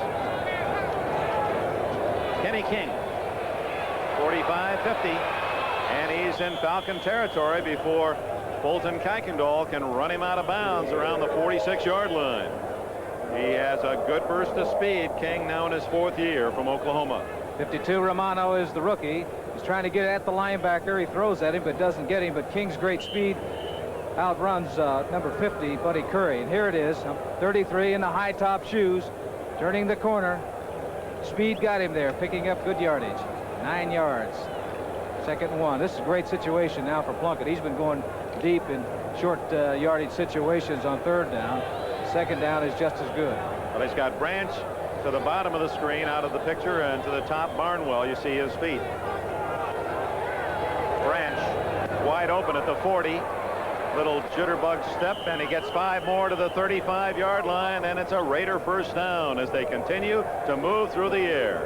This 1982 National Football League game is brought to you by the new Chrysler Corporation. Chrysler has the cars, the quality, and the prices America needs. By Visa, the most widely recognized name in the world for travel, shopping, and cash.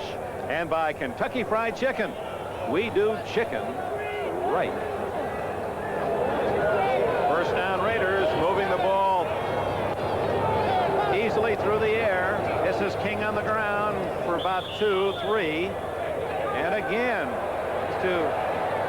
that's Kenny Hill's x-rays on the sidelines. Also defensive safety. Got a report that Dalby got poked in the eye and may or may not see action this afternoon. Now, perhaps if we can get someone down on the field to tell us how to interpret that, how to diagnose whether it's bad or good. There was a time where there were no x-ray machines at the stadiums. There are x-ray machines at every stadium now. In case somebody gets hurt, they can examine it right away. 2nd down, a long 7. It is negative on the x-rays on Hill. Plunkett, plenty of time to get to Branch, and it's broken up by Kenny Johnson. Johnson from Mississippi State able to duck in and get a hand on that pass. Plunkett stepped up in the pocket and had an awful lot of time to throw. 21 is Brantz. He gets by the linebacker. Now he's looking to the outside. The ball is not there. It's not there. It had been thrown a little sooner. Could have been. 37. Johnson said that's the type of pass that I want to catch, because you know if you catch that one, it's a straight shot down the sidelines to the end zone. Branch, who had 2 catches last week against San Francisco, has 5 today and a touchdown. They got 10 guys up on the line of scrimmage defensively. Now they're backing off. Plunkett complete to Frank Hawkins. He's to the 27-yard line. That's going to be short of a first down. Hawkins from Nevada, Reno, a 10th round pick in last year's draft, 81. And it'll be 4th down and about a yard at the 27-yard line. There's the distance. And now the choice made by Flores. He's got a 17-point lead. And he's going to go for it. Yep, going to gamble. The 3 points isn't going to do him that much good.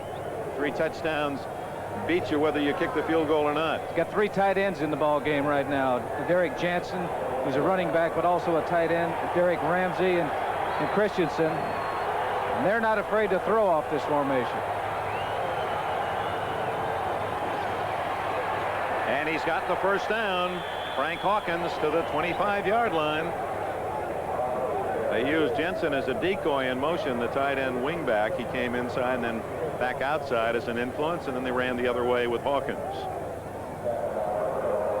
This is the type of situation defensively for Atlanta. First down, they want to make sure that they put the Raiders in a passing situation. So I look for them to really put a lot of heat. They're going to bring some people on this play. Well, you see the black and silver. In the early days of the American Football League, the Raiders' colors were not black and silver. First 2 years, there was another color, black and gold. Kenny King down to the 20. And Al Davis, who has always been a fan of the Army, he said, the Black Knights of the Hudson. I like black and silver, and he took the gold out of the uniforms. 4-3, the Expos leading the Cubs in the 5th. Philadelphia trails the Pirates 2-1 in the 3rd. Atlanta now has the lead at Cincinnati 4-1. The Dodgers and Houston later on the coast, San Diego, San Francisco later. Well, the pennant races have been magnificent. Nothing really there. No scoring. New York, Milwaukee, Boston, Detroit, Cleveland, Baltimore later. BC, we're 2 weeks from the end of the regular season. Plunkett, plenty of time to find King at the 10, and Kenny King scores. Easily. A flag is down. Hold on, a flag is down. It's an 18-yard touchdown but it's against the Raiders. They'll call it back. That's the second touchdown called back by penalty against Los Angeles today. Marcus Allen, you'll recall, had a touchdown reception nullified by penalty in the first half. Oh, it's King open. Plunkett has had a great deal of time to throw. When he hasn't, he stepped up. 32. Second down. Oh, you Marcus Allen, you're talking about him. Now he's got to learn how to hold properly without being caught. But there's Kenny King, 33, wide open. Now what has happened is the wide receivers and tight ends are getting the attention of those defensive backs and linebackers. That they're flying back there. The linebackers are flying back to try to give some help to the cornerbacks and the safeties. And that's leaving the area underneath the linebackers wide open. And that's what happened that last play. They're blitzing. And Plunkett going deep for Christensen. And he is bumped. Penalty will be against Kenny Johnson as he hit him with his body. And that'll be a 1st and goal at the 1-yard line for the Raiders.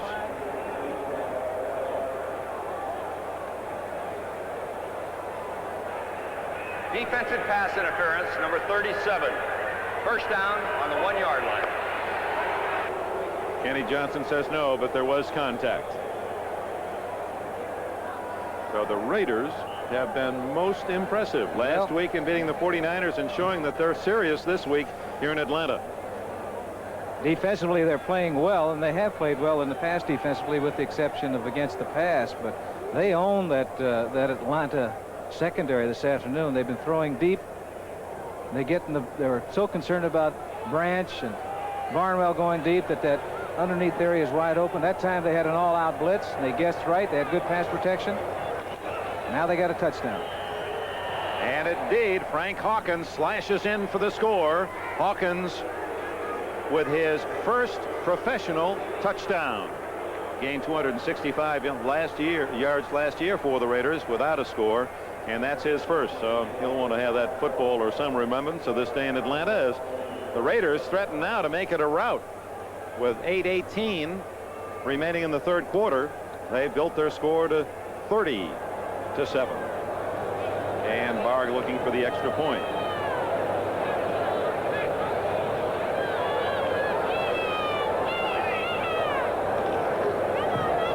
Out of Mark Wilson's hold, it's good.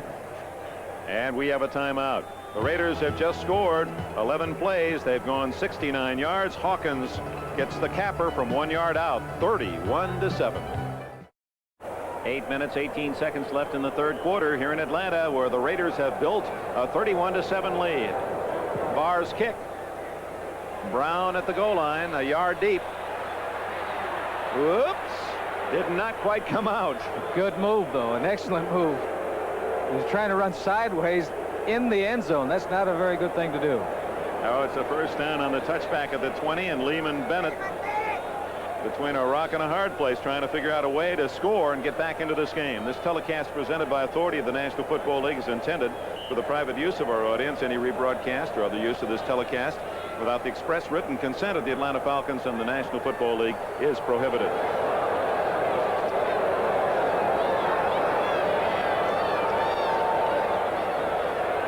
Bartkowski to Junior Miller, incomplete. Matt Millen on the coverage for the Raiders. Fans getting a little angry here in Atlanta. Yes, they are. That time the ball was off the mark.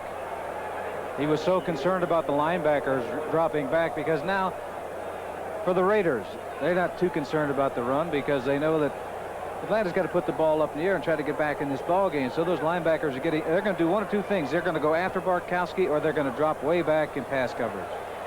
Throw is to Andrews underneath, and he gets out across the 30-yard line, and a first down for the Falcons. They'll let him have that, though.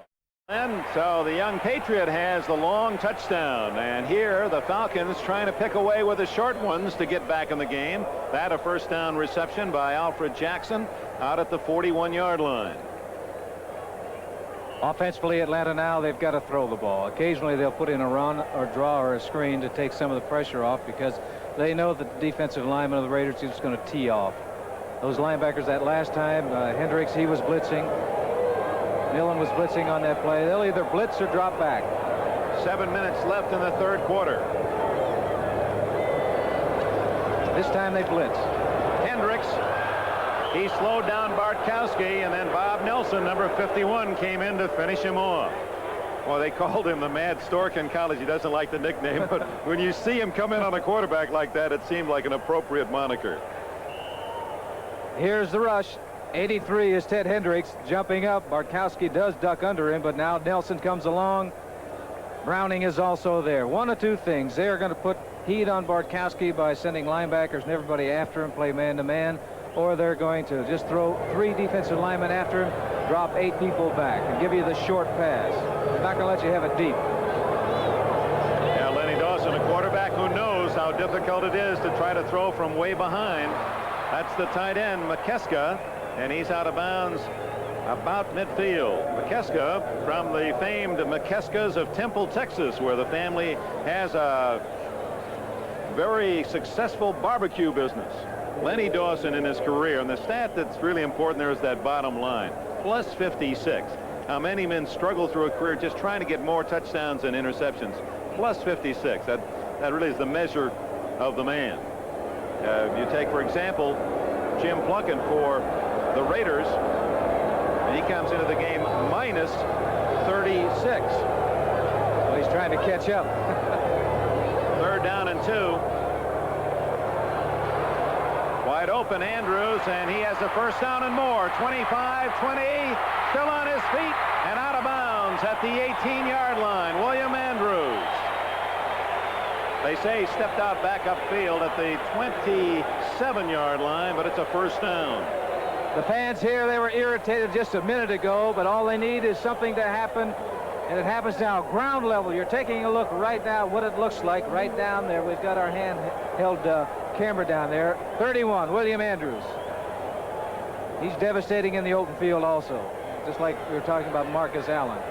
Well, Kenny Hill, the man, you saw the x-rays earlier. He's obviously okay. It was Hill who made the play, pushing him out of bounds at the 27. Comes a blitz. Mike Davis, and a flag is down against Watts for tripping Jenkins at the 15-yard line.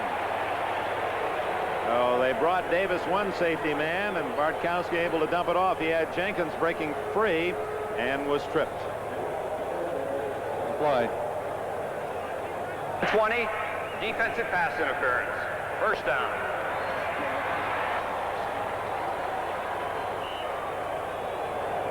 Right-hand corner, right there, you see Jenkins going down. He got tripped up by number 20, Ted Watts of the Raiders.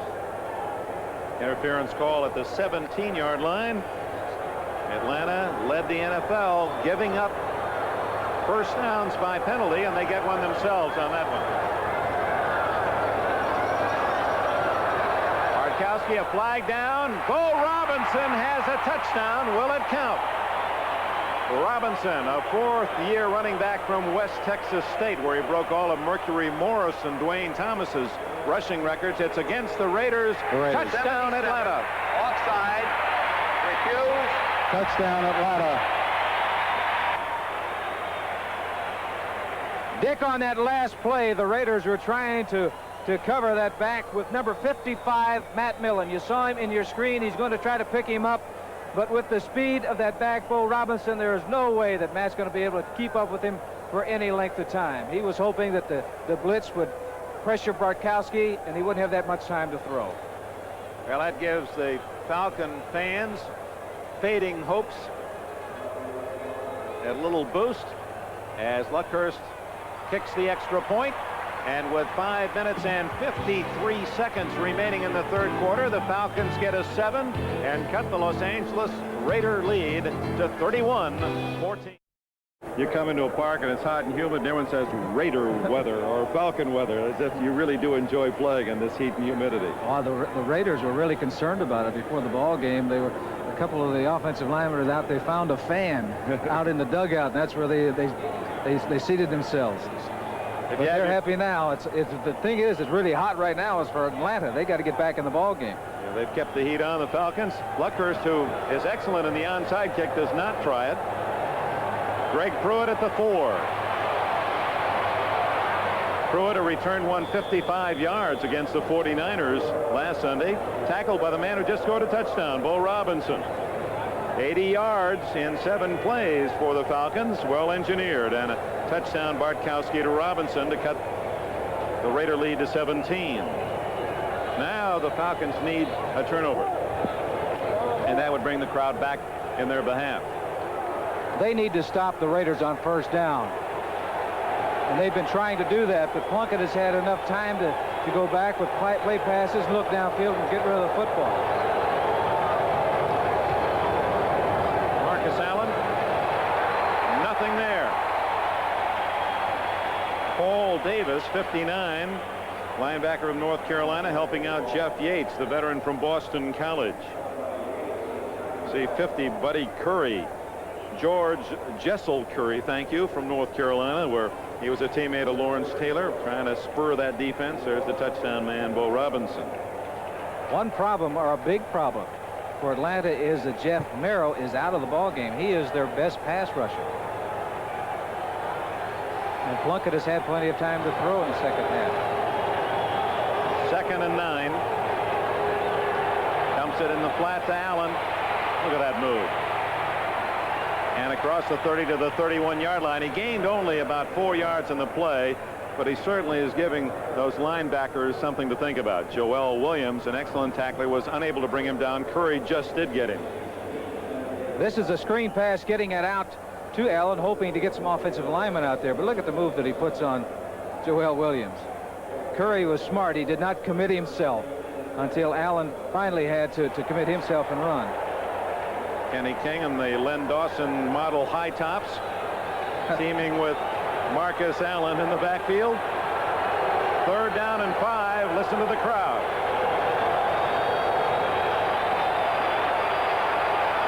Wide open is Marcus Allen.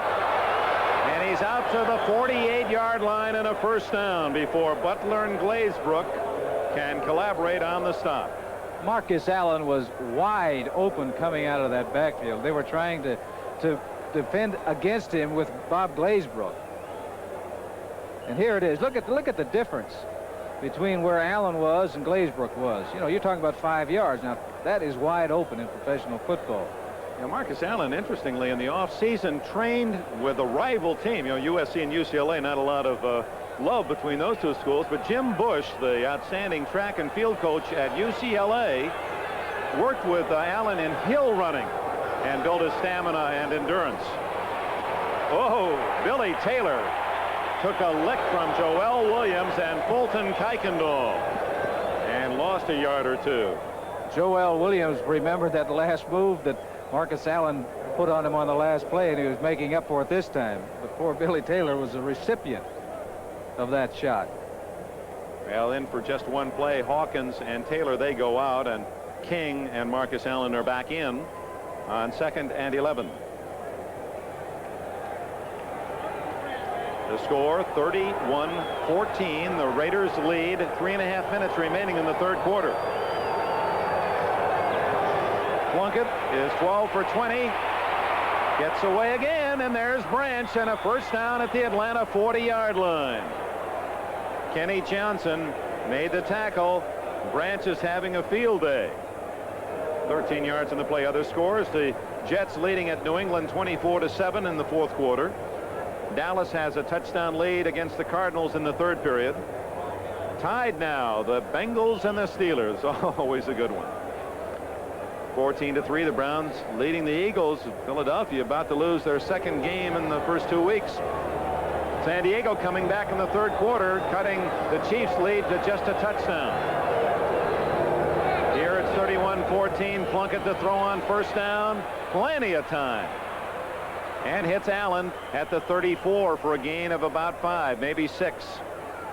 Curry and Williams, the linebackers, made the tackle. Got a report that Richardson injured himself. He may not be back in the ball game this afternoon. Linebacker Al. So Al Richardson, who led the team in sacks last year with 10.5, and Jeff Merrow, an outstanding press rusher, both are out for the rest of the game. And Kansas City apparently just scored again to take a 10-point lead. The Saints at Chicago leading 10-0 in the 3rd. Joe Klecko, we understand, was taken off the field with a serious leg injury, left the field by stretcher. Marcus Allen and Glazebrook, Bob Glazebrook from Fresno State, the safety man, and he guessed right as he shot the gap, and Allen had no chance. A -6. You are absolutely right. He did guess right. He was on that side. Had they had a play called to the opposite side, he wouldn't have been a factor in it. But what Atlanta's got to do, they've got to throw everything to the wind. They've got to try to put pressure on Plunkett, which they have not been able to do. Got to make sure they could curtail number 32, Marcus Allen. They better be concerned about Cliff Branch. Cliff has gained over 100 yards in this ball game. That's his 20th in his career. If he has one more, he'll tie Freddie Blitnikoff for a record for the Raiders. Flag down, incomplete, intended for Hawkins. Number 77, Doug Rogers, a rookie from Stanford. He says they're going to be watching out in Bakersfield, California today. I said, you bet they are. He said, well, I'll give them something to cheer.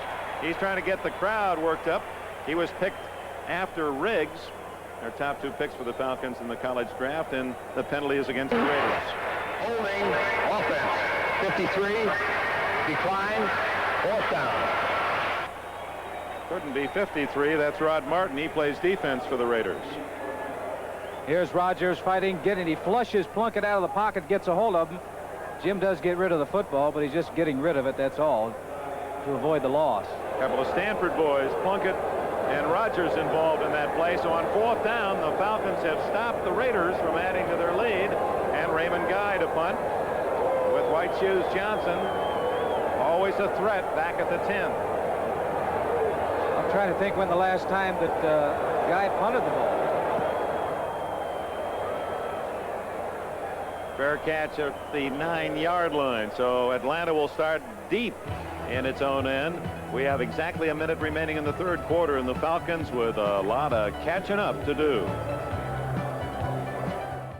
31-14 with a minute remaining in the third quarter here in Atlanta, and the Falcons have the ball at their own 9-yard line. Bartkowski drove them quickly for a touchdown, 80 yards the last possession.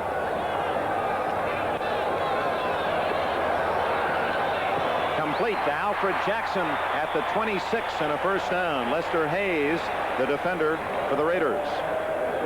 Well, just as Atlanta has lost 2 players, Richardson and Merrow today, Dave Dalby will not return. An eye injury. He was poked in the eye.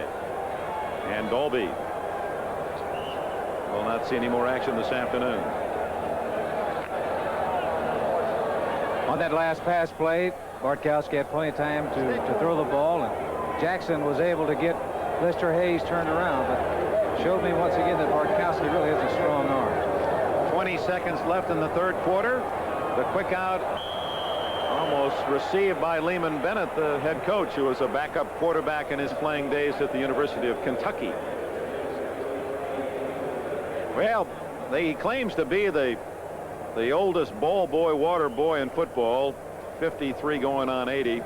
George Run Jones. And he just started to run too. He was in the roller derby 18 years with the San Francisco Bay Bombers. You remember him there. Used to follow those skaters. He was tough in the jams. Run Jones. He said, I want to say happy birthday to my daughter. I said, birthday today? He said, yeah, she's 4 1/2. I'm still trying to figure that one out. Intercepted by Ted Watts at the 49-yard line.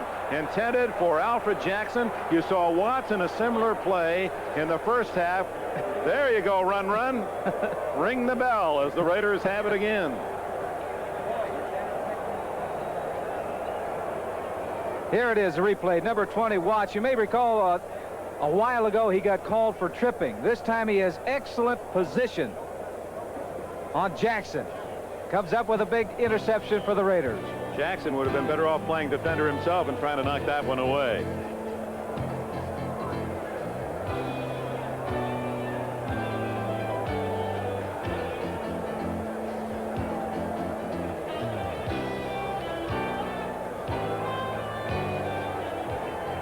Well, the Raiders have the ball at their own 49-yard line.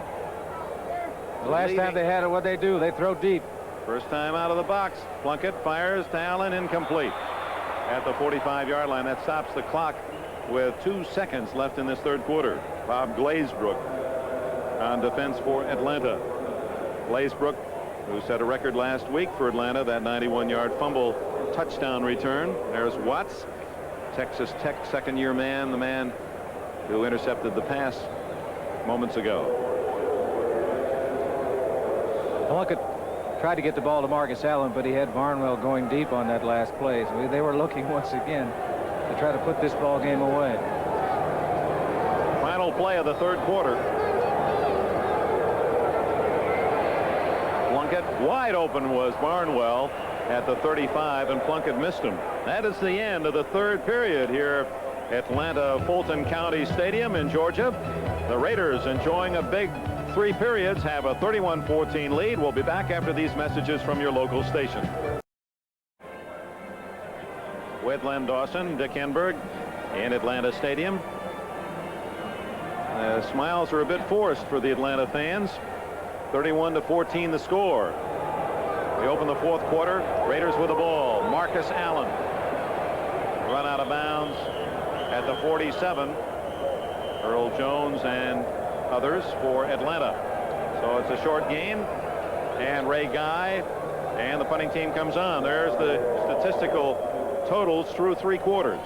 The last drive by the Falcons narrowing the margin. It was 2-1 at halftime. So Atlanta is moving the ball better in the third quarter than they were in the second. Second quarter they didn't do anything. These are all fourth quarter scores. Jets 24-7 over New England. Dallas 14-7 against St. Louis.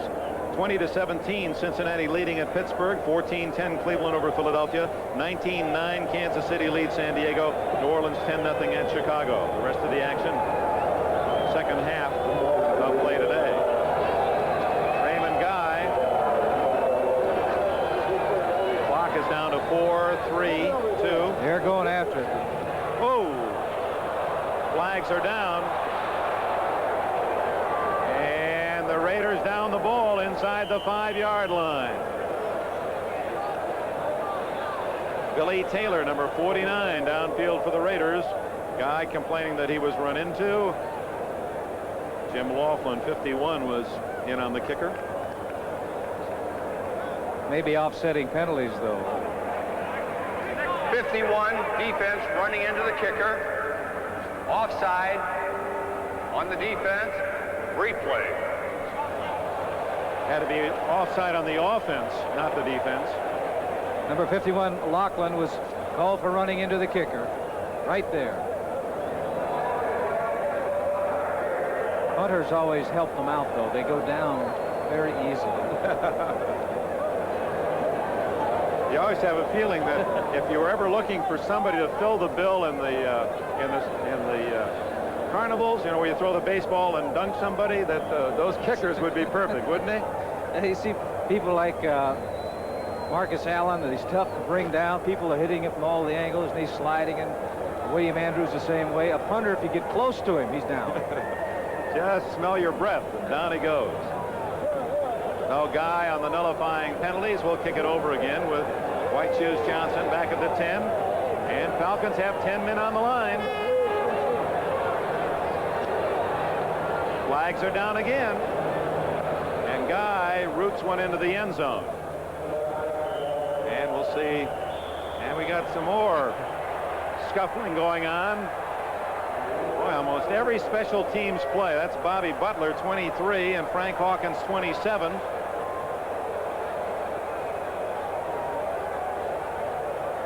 They're doing their little dance, and they might just be kicked out of the game based on Butler's reaction. He's a starting cornerback. Oh. 3, unsportsmanlike conduct. Atlanta, 45, Oakland, illegal formation, Oakland, re-kick. It was not. It was Butler, and number 45 for the Raiders. He was offsides. They called a penalty on him, so they're going to come back and kick it once again. That's James Davis's 45. Frank Hawkins was the man that Butler was wrestling with out there. They gave him the heave-ho, too, apparently. So Butler, and that's you can't help your team when you get kicked out of the game, and he's a starting quarterback, and that just makes things tougher for the Falcons. Well, Ray Guy getting his punting work in. He's going to try it again after the offside penalty. Butler is not kicked out of the game. Apparently, he's back in there.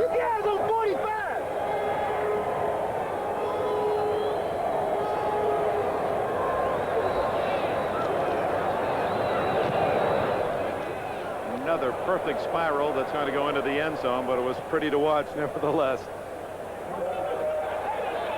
So the Falcons, and we have another push and shove match.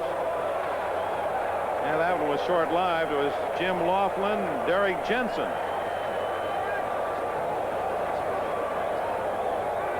Well, unless somebody starts pushing someone else, let's just ease our way into this important word.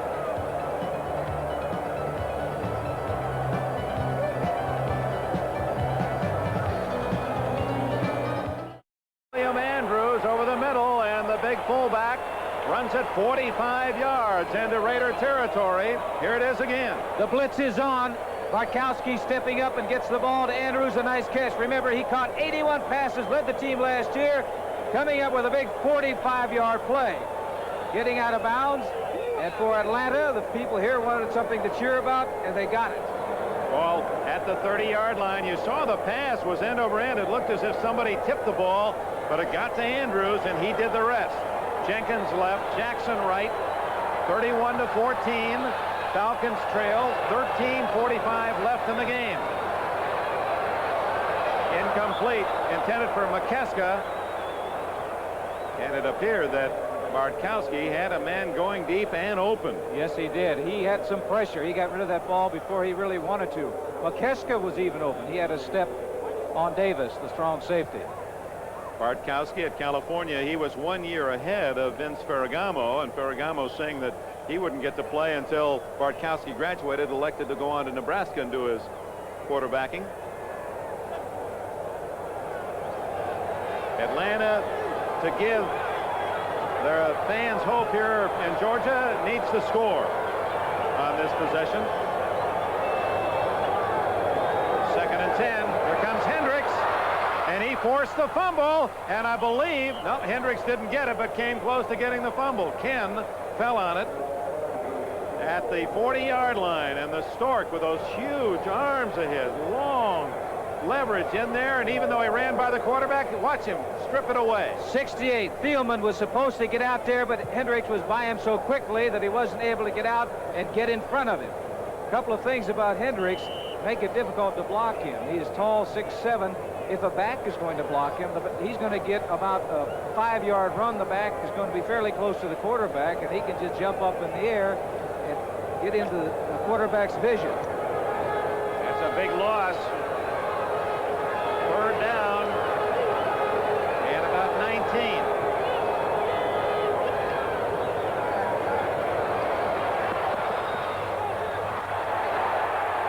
Jenkins and Watts were in a pushing match, and the official does not throw a flag, although Jenkins thought he was interfered.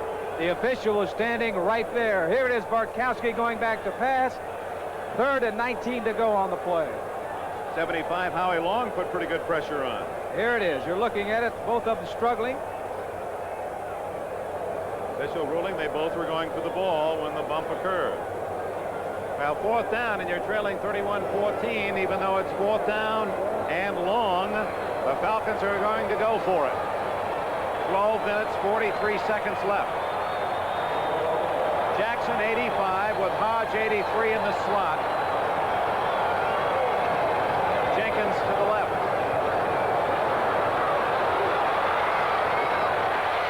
Incomplete. Not close. Billy White Shoes Johnson in on offense, and the pass overthrown. Owens and Hill there to cover. The Los Angeles Raiders take over on downs in good field position around the 38-yard line, leading 31-14. Los Angeles Raiders looking for 2 wins on the road to open the season. Have a 31-14 lead and the ball at the 39-yard line. They've outgained the Falcons throughout. And Jim Plunkett at the controls.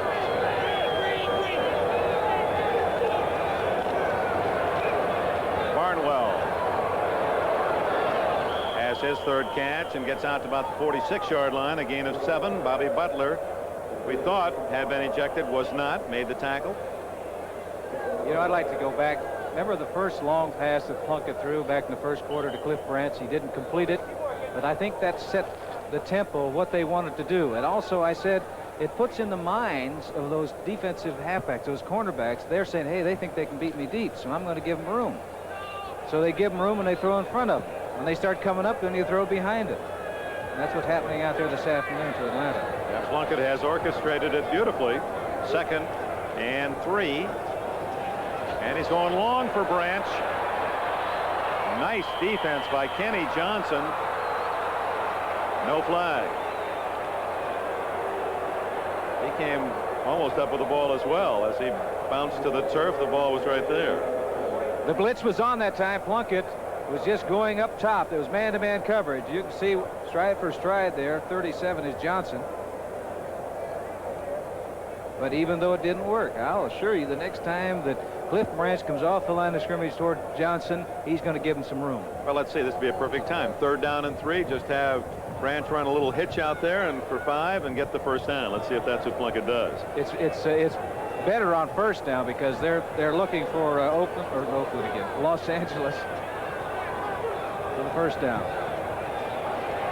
Plunkett going for Christensen, incomplete at the 25 as Plunkett had to hurry his throw under pressure. So the Falcon defense does the job, and Atlanta will get the ball back, and not much time used by the Raiders, which is a little surprising with a 31-14 lead, Len. You don't run a few plays, try to eat up some of that clock. You're giving the Falcons a chance to get back in the game, stopping the clock with the incomplete pass. Yeah, but the Raiders feel they can knock them out. That's what they want to do. The Raiders aren't generally the type of team, you know, that has any mercy on anybody.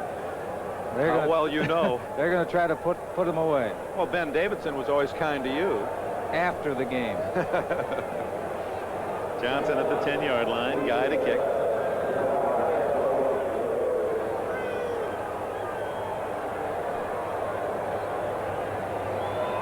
Ten men on the rush. Guy goes down. Johnson does too, as he's hit immediately by James Davis, number 45. The flag was not thrown for running into the kicker, although Guy thought he had been hit. It was thrown by the linesman. I believe someone was offside. Ineligible or illegal man downfield. One is Ineligible man downfield on the kicking team. Refused. Timeout. Raymond Guy, feeling that he should get a penalty for the contact here, did not. We have a timeout. The Falcons looking for a quick score to get back in the game with 11.5 minutes, not 1.5, but 11.5 minutes remaining. And they trail 31-14. They need something big. Bartkowski in search. Goes underneath the Riggs. And the rookie from Arizona State is stopped at the 20-yard line. It'll be 2nd down and 5. Matt Millen made the play. Bartkowski not using the huddle, even though we have a lot of time left. He knows that they've got to score in almost every possession. That's a good move on Atlanta's part. Underneath the Riggs again. 30, 32, 1st down. He ought to do it again, because you know another thing, the defense can't look to the side and start doing things and bring people in. They've got to play with the 11 people out there. It's a good move on Atlanta's part. And he is going to go without a huddle. 1st down from the 32. Another quickie, this time to William Andrews, and Hendricks brings him down at the 39-yard line. And again, the Falcons without a huddle. And the other factor, too, you've got to figure if anyone that's going to suffer in the heat, it's the visiting team, the Raiders, even though they have the lead. Maybe you wear them down a bit on defense. Crowd trying to help out. 10.5 minutes left. And a quick pop up the middle gets maybe a 1st down before Archie Reese can make the tackle. And it is a 1st down for the Falcons.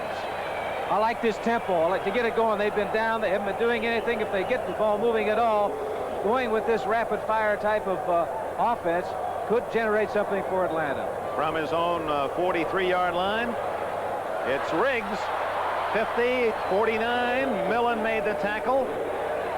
Short of the 1st down. It'll be 2nd and 2. Clock is running. 9:50 left.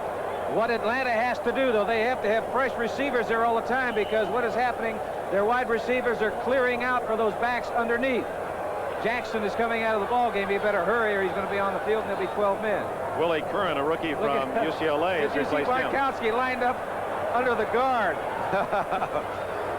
Open is Jenkins, but he can't catch it inbounds. He was out of bounds. Mike Davis on the coverage. So Bartkowski, thinking about so many things, was trying to take the snap from his guard. Well, you've done that. I've done it. And the guard would look around at you and say, what are you doing? Get off my back. Look at him. He's not. He's. Look at there. Thielman says, what's going on? Oh, don't touch me unless you love me. Your hands are rough. Those guys jump offside. Oh, my. That was no trick play, that's for sure. Well, at least the Falcons get to take a deep breath now with the incomplete pass stopping the clock. 9.5 minutes left. They got to figure they got 2 downs to pick up this 1st down. 3rd and about 1.5 yards. And it's Riggs plowing forward to the 45, has the 1st down. Lyle Alzado and Howard Long making the tackle. Oh. The Raiders say, we'll let you move downfield, but it's going to cost you time. And Steve Bartkowski hoping that he might be able to strike for a quick one here with 9:07, 9:06 left. He's going long. He's going for White Shoes. Beautiful beautiful defensive play by 45 James Davis. No flag. Flagged it down. They had 12 in on the field. Davis did not get off in time. I think that's what they're going to call. Oakland was trying to get a couple of defensive men off the field, but they were too late. The play got underway. Preliminary indication penalty against Oakland. Davis, nevertheless, saved the touchdown as Bartkowski floated a beautiful pass and had Johnson in stride. Defense, 12 men on the field, 5 yards, first down. You were mentioning something about the heat in the fourth quarter.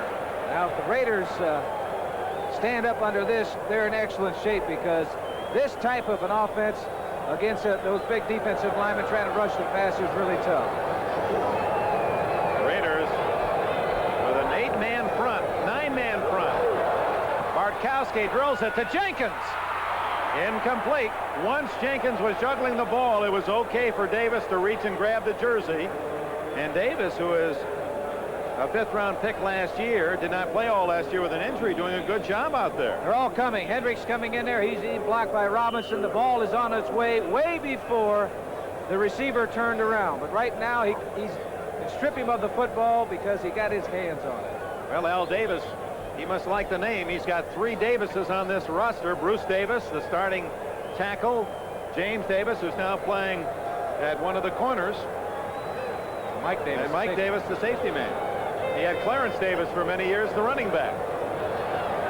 Bartkowski going deep. And Floyd Hodge can't quite come up with it. The play was made by Kenny Hill and Ted Watts. Fans wanted interference, but they're getting his 3rd down and 5. This is really a test on the receivers and the defensive backs because they're going deep on every play. Looked as if Watts might have gotten away with a little early bump. 40-yard line, Raider territory, 8 minutes and 46 seconds remaining. The Falcons trying to play catch-up, trail 31-14. 3rd and 5.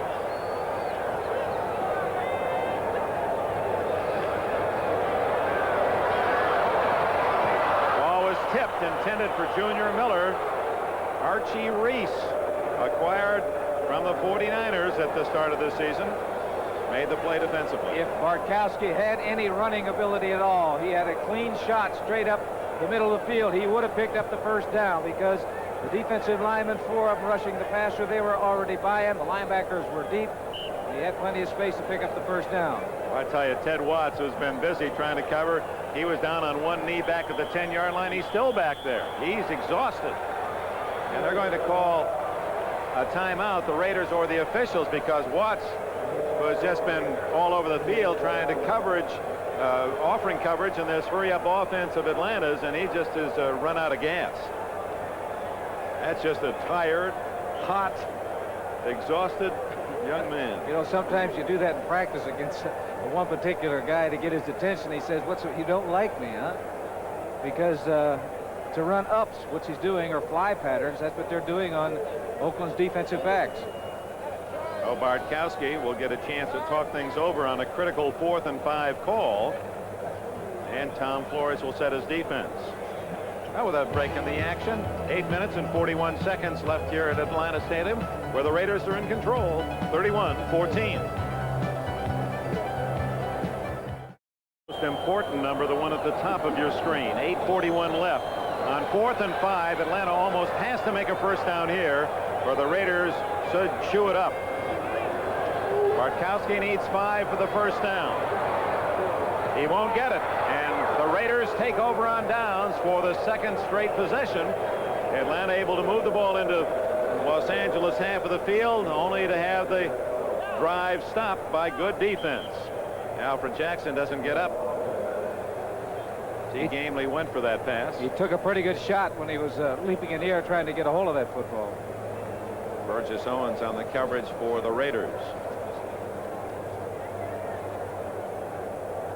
So the Raiders take over on downs out at the Los Angeles 40-yard line. And while they attend to Alfred Jackson, let's run down all the scores for you. The early games played today. That's a final. First 10. The Jets come back from their loss a week ago to Miami to beat New England in the Patriots part of the country. Dallas apparently will beat St. Louis. That score in the fourth quarter, 24-7. In overtime, the Bengals and the Steelers tied at 20. Philadelphia has gained the lead against Cleveland, 17-14 in the fourth period. Late in the fourth quarter, San Diego is pulled within a touchdown at Kansas City, 19-12. New Orleans trying to embarrass Chicago on the Bears' home field, 10-0 Saints in the fourth quarter. Baseball scores. She apparently likes the Atlanta Braves. You know, she smiled as soon as I said baseball. Chicago and Montreal tied at 5 in the seventh. Pittsburgh trying to pinch Philadelphia's hopes, 7-1 in the fourth. Atlanta beating Cincinnati in the fifth, 5-1. Houston at Los Angeles. San Diego, San Francisco. Those games will be starting shortly. American League, Milwaukee beating the Yankees 5-1 in the fifth. Boston 2-1 against Detroit in the seventh. Cleveland, Baltimore later. Minnesota trying to make it 3 in a row against Kansas City. California leading Toronto. If those scores stay as they are, then the Angels and Royals would be tied for first place. Royals they having meet their tomorrow problems night. here lately. See Jackson coming off the field. Hopefully he's all right. So Plunkett and the Raiders with 8:34. They stay on the ground. And it's Marcus Allen for a few yards. I liked Joe Garagiola's line yesterday about some of the pennant races. They're like, what do you say, a Phyllis Diller look-alike contest? Nobody wants to win it. We pause briefly for station identification. This is the NBC television network. This is Channel 4 KNBC Los Angeles. Wrigley Field, Chicago, right? No, that's the sign on the baseball outfield wall here at Atlanta. Do you think that defense of Oakland told that offense, run off some time on that clock, keep the ball on the ground? Give us a breather. Well, here goes Plunkett to throw. Got Barnwell wide open and missed him at the 30-yard line. Kenny Johnson on the coverage, and Plunkett throwing as he was hit. That still surprises me, Len, that they're not staying on the ground with a 31-14 lead. Final score, the Steelers win 2 in a row. Boy, they've won 2 tough ones, beating the Cowboys and come back to beat the AFC defending champion Bengals in overtime, 26-20. Bradshaw to John Stallworth, 3 yards for the winning touchdown. Another score, Cleveland regains the lead, 21-17 against the Eagles in the fourth quarter. Stay tuned, NFL 82 after our game to recap the scores. And if our game runs late, we'll get them all to you right up to the minute the scores before we say goodbye from Atlanta.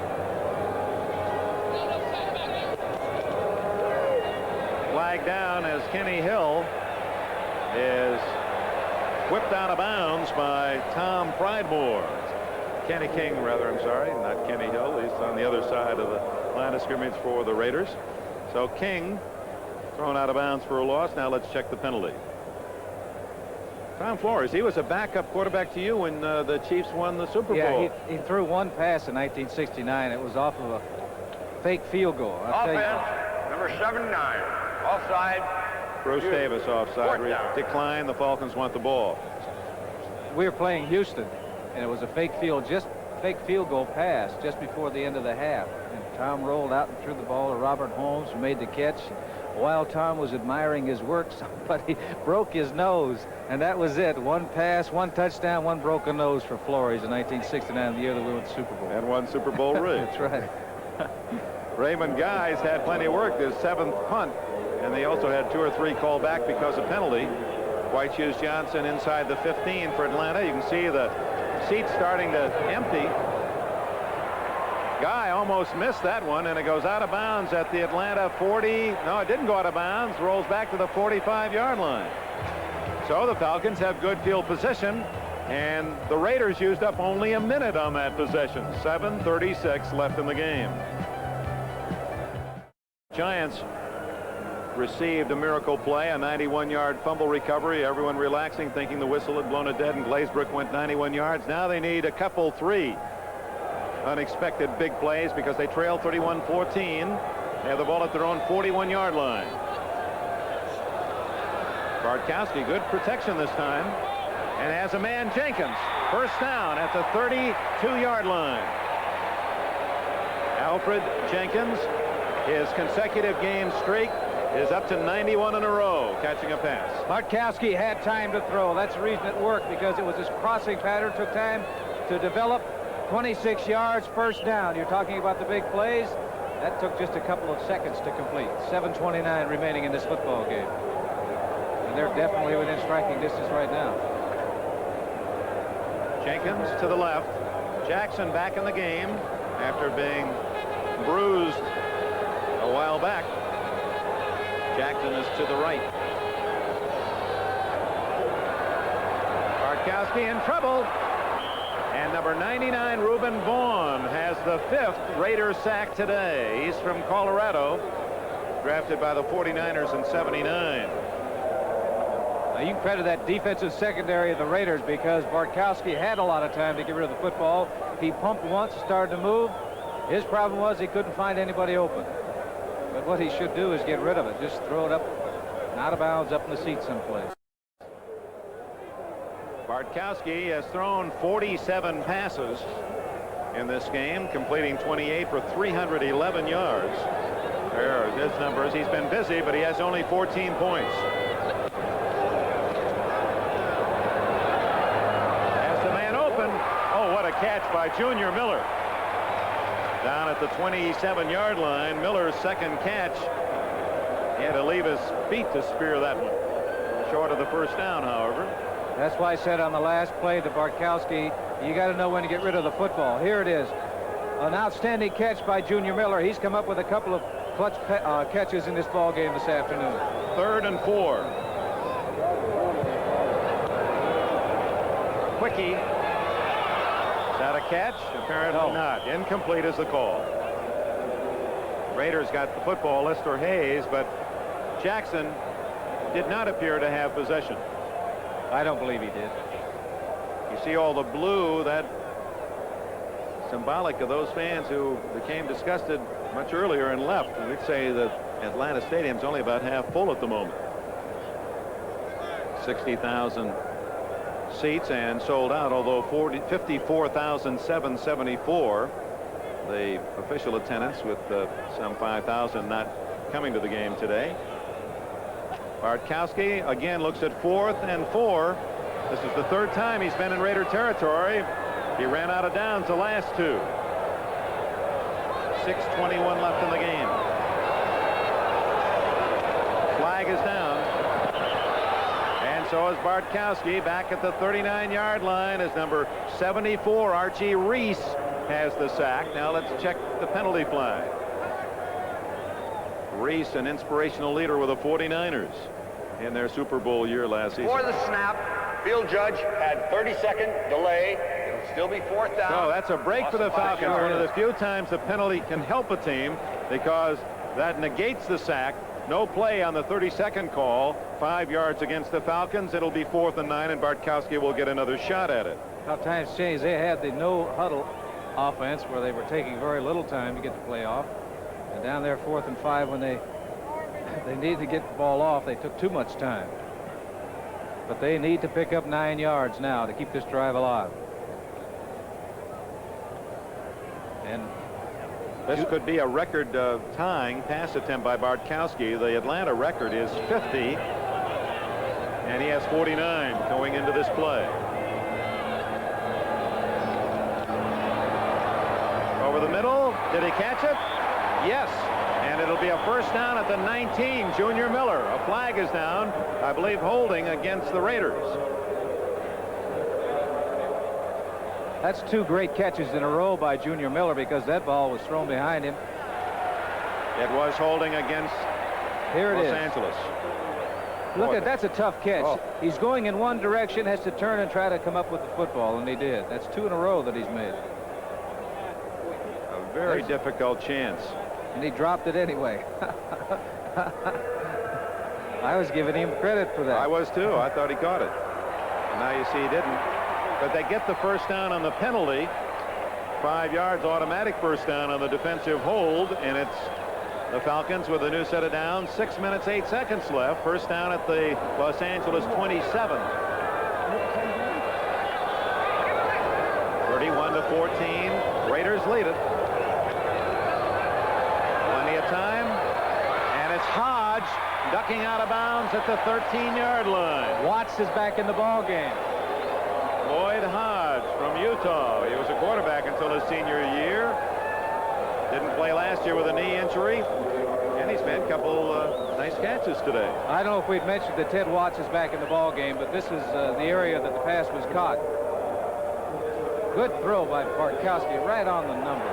Hodge going out of bounds, making the catch in front of Ted Watts. 6 minutes and 3 seconds. Nice even numbers for Bartkowski, 30 for 50. His next pass will set a record.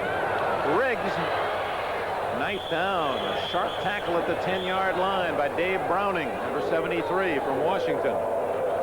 The most passes completed in a game, Bartkowski 33, and he's closing in on that record. He has 30 so far today. Make that 31 for the last catch by Hodge.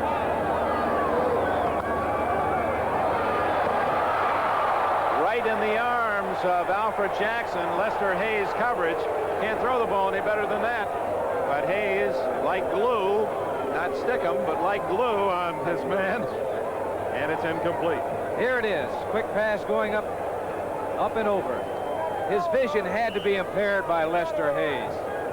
Now you can raise your hand in front of the receiver. That is not base guarding. You cannot wave your hand.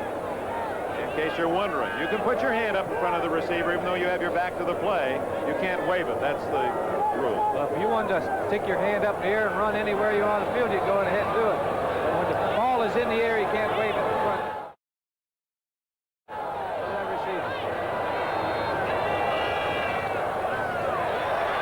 On the blitz, Bartkowski fumbles. It's a live play. This could be a touchdown for Archie Reese.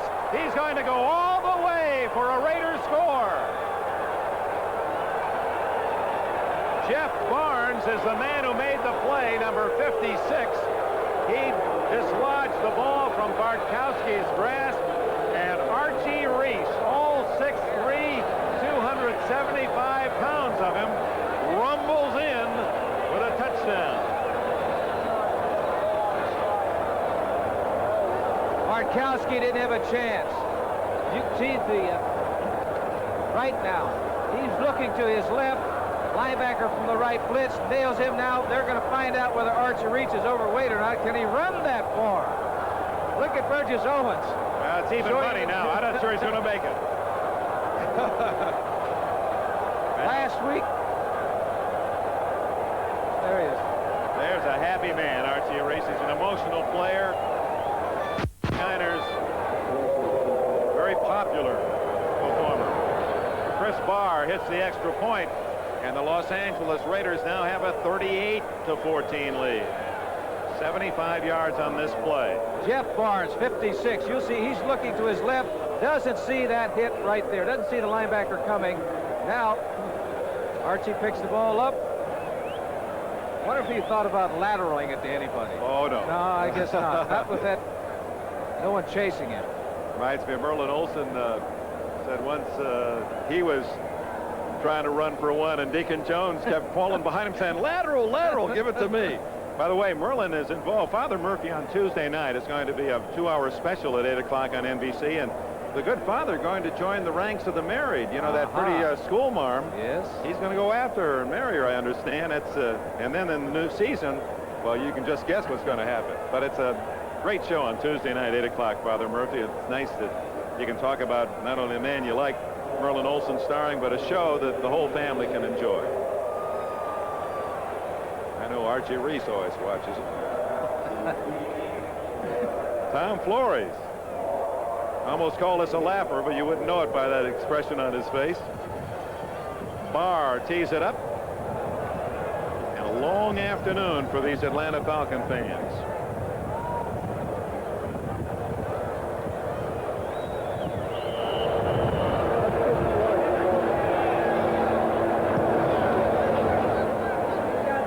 That's going to go out of bounds. Barr cutting that one a bit too thin. Final scores today. Let's run down the scoreboard. National Football League, the Jets are winners, 31-7. Both those teams now 1-1. Dallas gets its first win, beating the Cardinals 24-7. Pittsburgh 2-0, and they've beaten two top opponents, the Cowboys and the Bengals. Overtime win for the Steelers. The Eagles come from behind and win it at the bell, 24-21 against the Browns. Upset, Kansas City at home over San Diego, 19-12. Upset, Saints at Chicago, blanking the Bears. You think there weren't some growls and grumbles at Soldier Field? Stabler played that ball game, threw a touchdown pass. And here at one time in the third quarter, the fans in Atlanta were chanting, "Go on strike, go on strike." Well, maybe the Falcons did prematurely. 38-14. The Raiders certainly were here in force. By the way, they had the solidarity shake, as they have been before the game, and was the most loudly booed of the solidarities that I've heard so far this year. I think the fans are really anticipating the possibility of a strike, and obviously are hoping that won't happen. At the 10, Reggie Brown, 25-30, and the young man nicknamed Truck for his build, 5'11" and 211, is brought down by Clee Montgomery. Bartkowski, this got to be the time, Len Dawson, where you just soon the coach put in your backup man. Yes, save me for next week. I won't have anything left for the dance. And there is really how you can lie with statistics. You just joined in. What a game. Has it been close? 10 yards separating these two teams. Check the scoreboard. Raiders 38, Falcons 14. And it really hasn't seemed that close.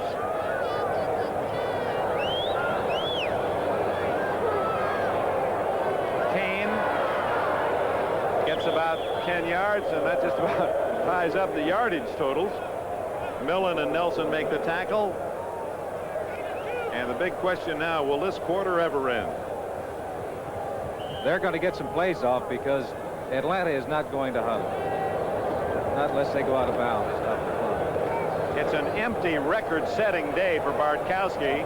He's thrown more than any quarterback in Atlanta history, and he's about to complete more than anyone ever has, throwing the football in the red and black of the Falcons. And he's only 24 points down. Yeah, it's tough to come up with plays, and you know that you're going to call the long one. You're going to have one of those black shirts just right down your throat. To the sidelines. Kane does not stay in bounds. Now he's knocked out of bounds. First down at the 41-yard line of the Raiders. Bob Nelson made the tackle. That should be a record-setting pass for Bartkowski. His own mark is 33, and he now has 33 today in 53 attempts. More attempts than the former mark of 50. But just as statistics are misleading and can lie, so are they meaningless. Yes, there's only one statistic that anybody ever worries about. W. That's right. Most yards. Let me ask you your opinion of the Raiders. You've seen them 2 weeks in a row. I didn't think they were this good. They're obviously a team that is well balanced, and they played two good opponents on the road. 2 victories. McKeska, and that'll be interference against Mike Davis. Davis trying to reach around the tight end of the Falcons. It'll be a first down. Atlanta inside the 15-yard line. Generally after a game, the players get in, they shower, and they get dressed very quickly. Here you're taking a look at the last play. Interference on the part of number 36, Mike Davis, giving the Atlanta Falcons a first down. I say after the game they get dressed and hurry and get onto the airport and take off. The Raiders may be a little late in arriving home today because I think they are dead tired out there right now. Well, they don't even get a chance to go home. They have to go back to Oakland where they practice. Home is Los Angeles. Junior Miller to the 5-yard line. It'll be second down and short. As we said last week, when they were playing in San Francisco, they took the bus for a road game. They have to fly down to their home games in the Coliseum. They'll be training in the Alameda area, the Oakland Coliseum area, until late October, when their new training facilities in El Segundo, California. They bought a junior high school there in El Segundo, much as the Rams have done in Orange County, and they'll use that as their headquarters, their training camp. But it won't be ready for another month or so. Kane is not able to pick up the touchdown. Oh, please. And please. As they stop him at about the 3-yard line. Hey, all right.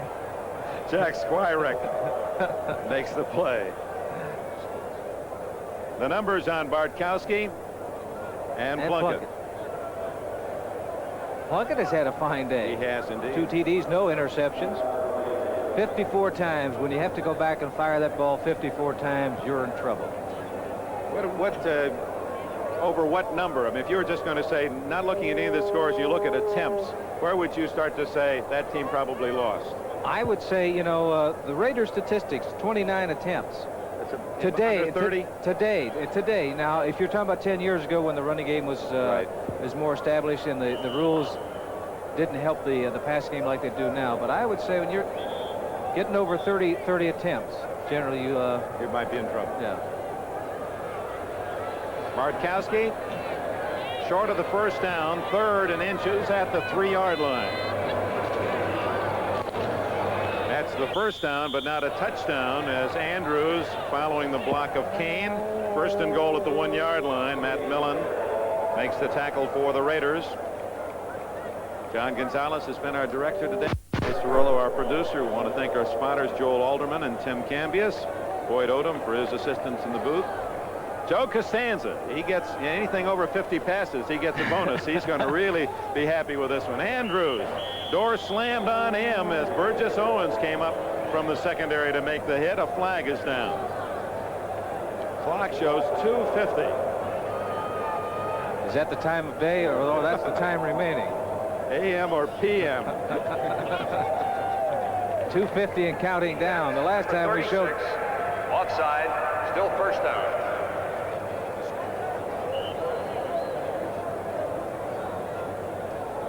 2 minutes and 50 seconds left, and as punishing as this has been for the Atlanta faithful, well, early reports coming into the second games of the day. San Francisco jumps to an early lead against Enberg. Intercepted by Millen in the end zone, and from the 1-foot line, Bartkowski is picked off by Millen, not known for his ability to intercept. He has 2 in his career, and that's the final nail in the coffin for Atlanta today. Bartkowski didn't get the ball high enough. He had his tight end behind Millen. Did you notice Millen, though? He was thinking initially of running the ball. Here it is here. The pass. Millen going up. You'd see Junior Miller. Now he started to go, and he said, wait a minute, I'm tired. And that's 100 yards even if I do make it. Bartkowski, and that facial expression tells it all. 34 from 375 yards throwing the ball, and you're down 24 points.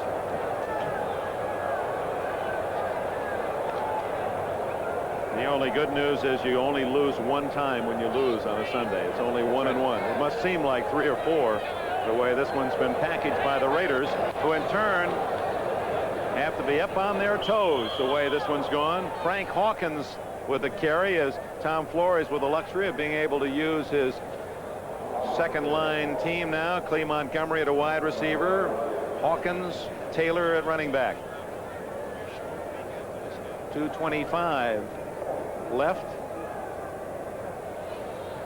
Raiders will be in San Diego, and will find a mad bunch of Chargers who are upset by Kansas City next Sunday if they don't strike. And Atlanta plays Kansas City Thursday night. Well, that's barely time to get the fluids back in the body. Tomorrow they'll probably come out and jog a little bit. On Monday, then they'll go back to work. On Tuesday they'll have no days off.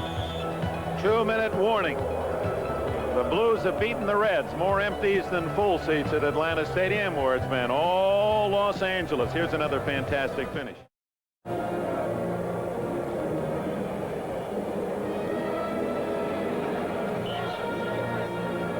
Back in Atlanta. 2 minutes left. I'm I'm not going to say it. I'm not either. You get in trouble when you make comments on those pretty young ladies on the sidelines. Billy Taylor down at the 20-yard line saying, hey, just tackle me and let's get this thing over with. Oh, wait a minute now. Did Atlanta just call timeout, or was that a mirage? The AFC versus NFC, for the first time in almost a decade, the National Conference had a winning record against the AFC last year. But with this score, it'll be 4-1 AFC out of the gates in 1982. And this team, as we said at the very top of the telecast, the Raiders have been the very best in interconference play. They started today 30-9 against the AFC. I want to make a comment about George Anderson. Oh, yes, George, trainer. the trainer Ever since the Raiders organized 23 years ago, I believe, he has been their trainer, and he missed his first game a week ago because of he's been in the hospital with an ailment, and we wish him well. I know he's watching the game. But let me tell you about trainers. You know who's going to be the most important man after this game? The trainer, because he has to piece these people back together and get them ready for another ball game, particularly for Atlanta. Even Run is going to have to get pumped up a little after this one. He's lost about 8 pounds. Tighten up that old belt buckle. I'd like to pass along the twos. He's watching in traction. John Matuzak. Here are the finals. 31-7. Jets win. Dallas wins 24-7. For those of you who just joined us, overtime final. The Steelers beating the Bengals 26-20. The Eagles, that's a big win for the team of Vermeil, 24-21, coming from behind Kansas City. An upset win over the Chargers, 19-12. And here's 38-14, the Raiders. And Plunkett throwing. And completing. Todd Christensen, tackled by Tim Laughlin, number 51, and a flag is down back where Plunkett threw the ball. The Saints, Bum Phillips throwing a whitewash at the Bears in Chicago. Miami has the early lead against Baltimore, 7-0 in the first. 49ers, after losing to the Raiders last week, 7-0 at Denver in the first. Warren Bryant of the Falcons on the sidelines. Penalty stops the clock with 1:39 left. Illegal use of the hands. Third down. People probably wondering why Plunkett put that ball in the air, but it was third down and long, and his defense is tired. The offense really hasn't been out there that much this last quarter. And I'm sure that Jim wanted to pick up a first down and have the offensive unit out there. They are a little fresher than the defense. Greg Pruitt is now in at running back for the Raiders, and he gets the call. Here's Pruitt. Good tackle at the 11-yard line. Number 34, Blaine Geisen from the University of Hawaii made the play, and the Falcons call time. Well, you can't fault them for spirit. That has to be the definition of an optimist that calls timeout with 1:27 left, the other team with the ball, and you're trailing 38-14. And the coach sends you in there. His quarterback says, get in there and win it. The guy that really is my all-time optimist, though? My all-time optimist is that fella from Texas that went to Las Vegas, was it last year, with 2 suitcases, and in one suitcase he had $750,000 full of cash, and the other was an empty suitcase so he could take home the $750 he was going to win, and did. Bet one bet and won it all. Took home 2 suitcases. Now that's my all-time optimist. He captains my team. Partially blocked, but roughing the kicker is the call, and here's where you hope that Guy's all right. He took quite a blow. But he's tough, former safety at Southern Mississippi. He's mad about that this late in the game. What are you trying to prove, he says. Well,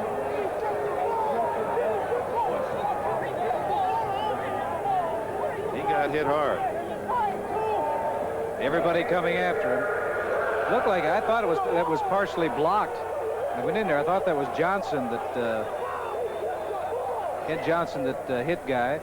Yeah, you hear the Falcons yelling on the sidelines that he blocked the punt before the contact, but apparently that is not the call, and the Raiders will maintain possession, much to the chagrin of Jim Plunkett, who lumbers back out into the huddle. Now he'll hand off to the backs.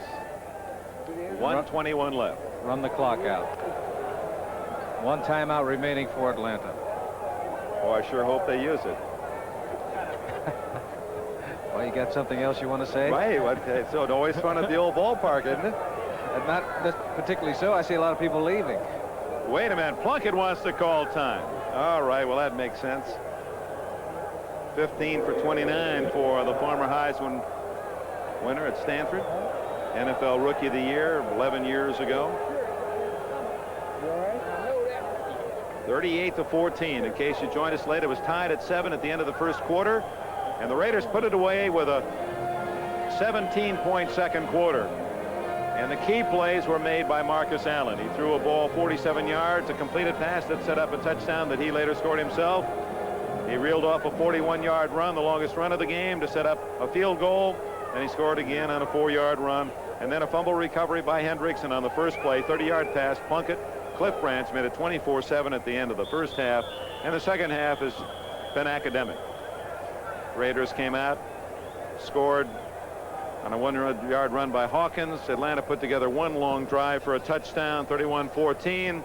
Then a fumble, 75-yard fumble recovery for a touchdown by Archie Reese. I'm laughing because Lenny Dawson just got a call that he's supposed to go down to the field, and I just want to see you get a workout. There won't be any time for the interviews, Lenny, but you run down there as fast as you can. Lenny is in shape. I'll tell you what, Len, we're going to watch you all the way. Well, we can't miss you. You're the only one left in the stadium. Oh, 1 minute and 14 seconds left. So these two teams waiting for the timeout period to end. 1 minute and 14 seconds left. 38-14 the score. Bartkowski's totals on the day: 34 for 56, a record-setting attempts and completions. 375 yards is not a record. The old mark over 400, but all for naught as Tom Flores' team in the catbird seat and rocking.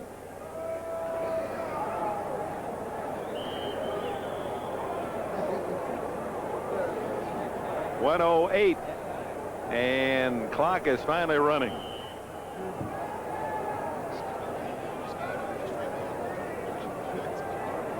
This may be the longest quarter in history. 9-1, Minnesota beating Kansas City in the 7th, and the Angels have beaten the Blue Jays.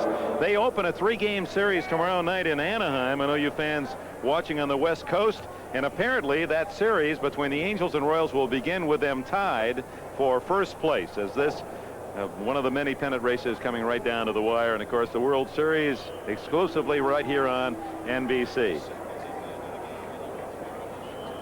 There will not be another play. They'll just let the clock run. The Los Angeles Raiders, very impressively, a winner over the Atlanta Falcons. We're going to have interviews. Len Dawson is going to try to grab some of the key Raiders, and hopefully we'll hear Marcus Allen's reaction to this, his second pro game. The boos from the few people left at Atlanta Stadium are directed at their own, the Falcons. They were embarrassed today at Atlanta Stadium by the Los Angeles Raiders, 38-14. We're going to give you the scores and highlights from NFL 82, and we will also have the Lenny Dawson postgame show as he talks with the key Raiders involved in the victory for Los Angeles today. Now, hot, humid conditions, and it helps to be a winner today. It's tough on both sides, but the Raiders are wearing the smiles. 38-14, and another great game from Marcus Allen. Let's go to NFL 82 in New York.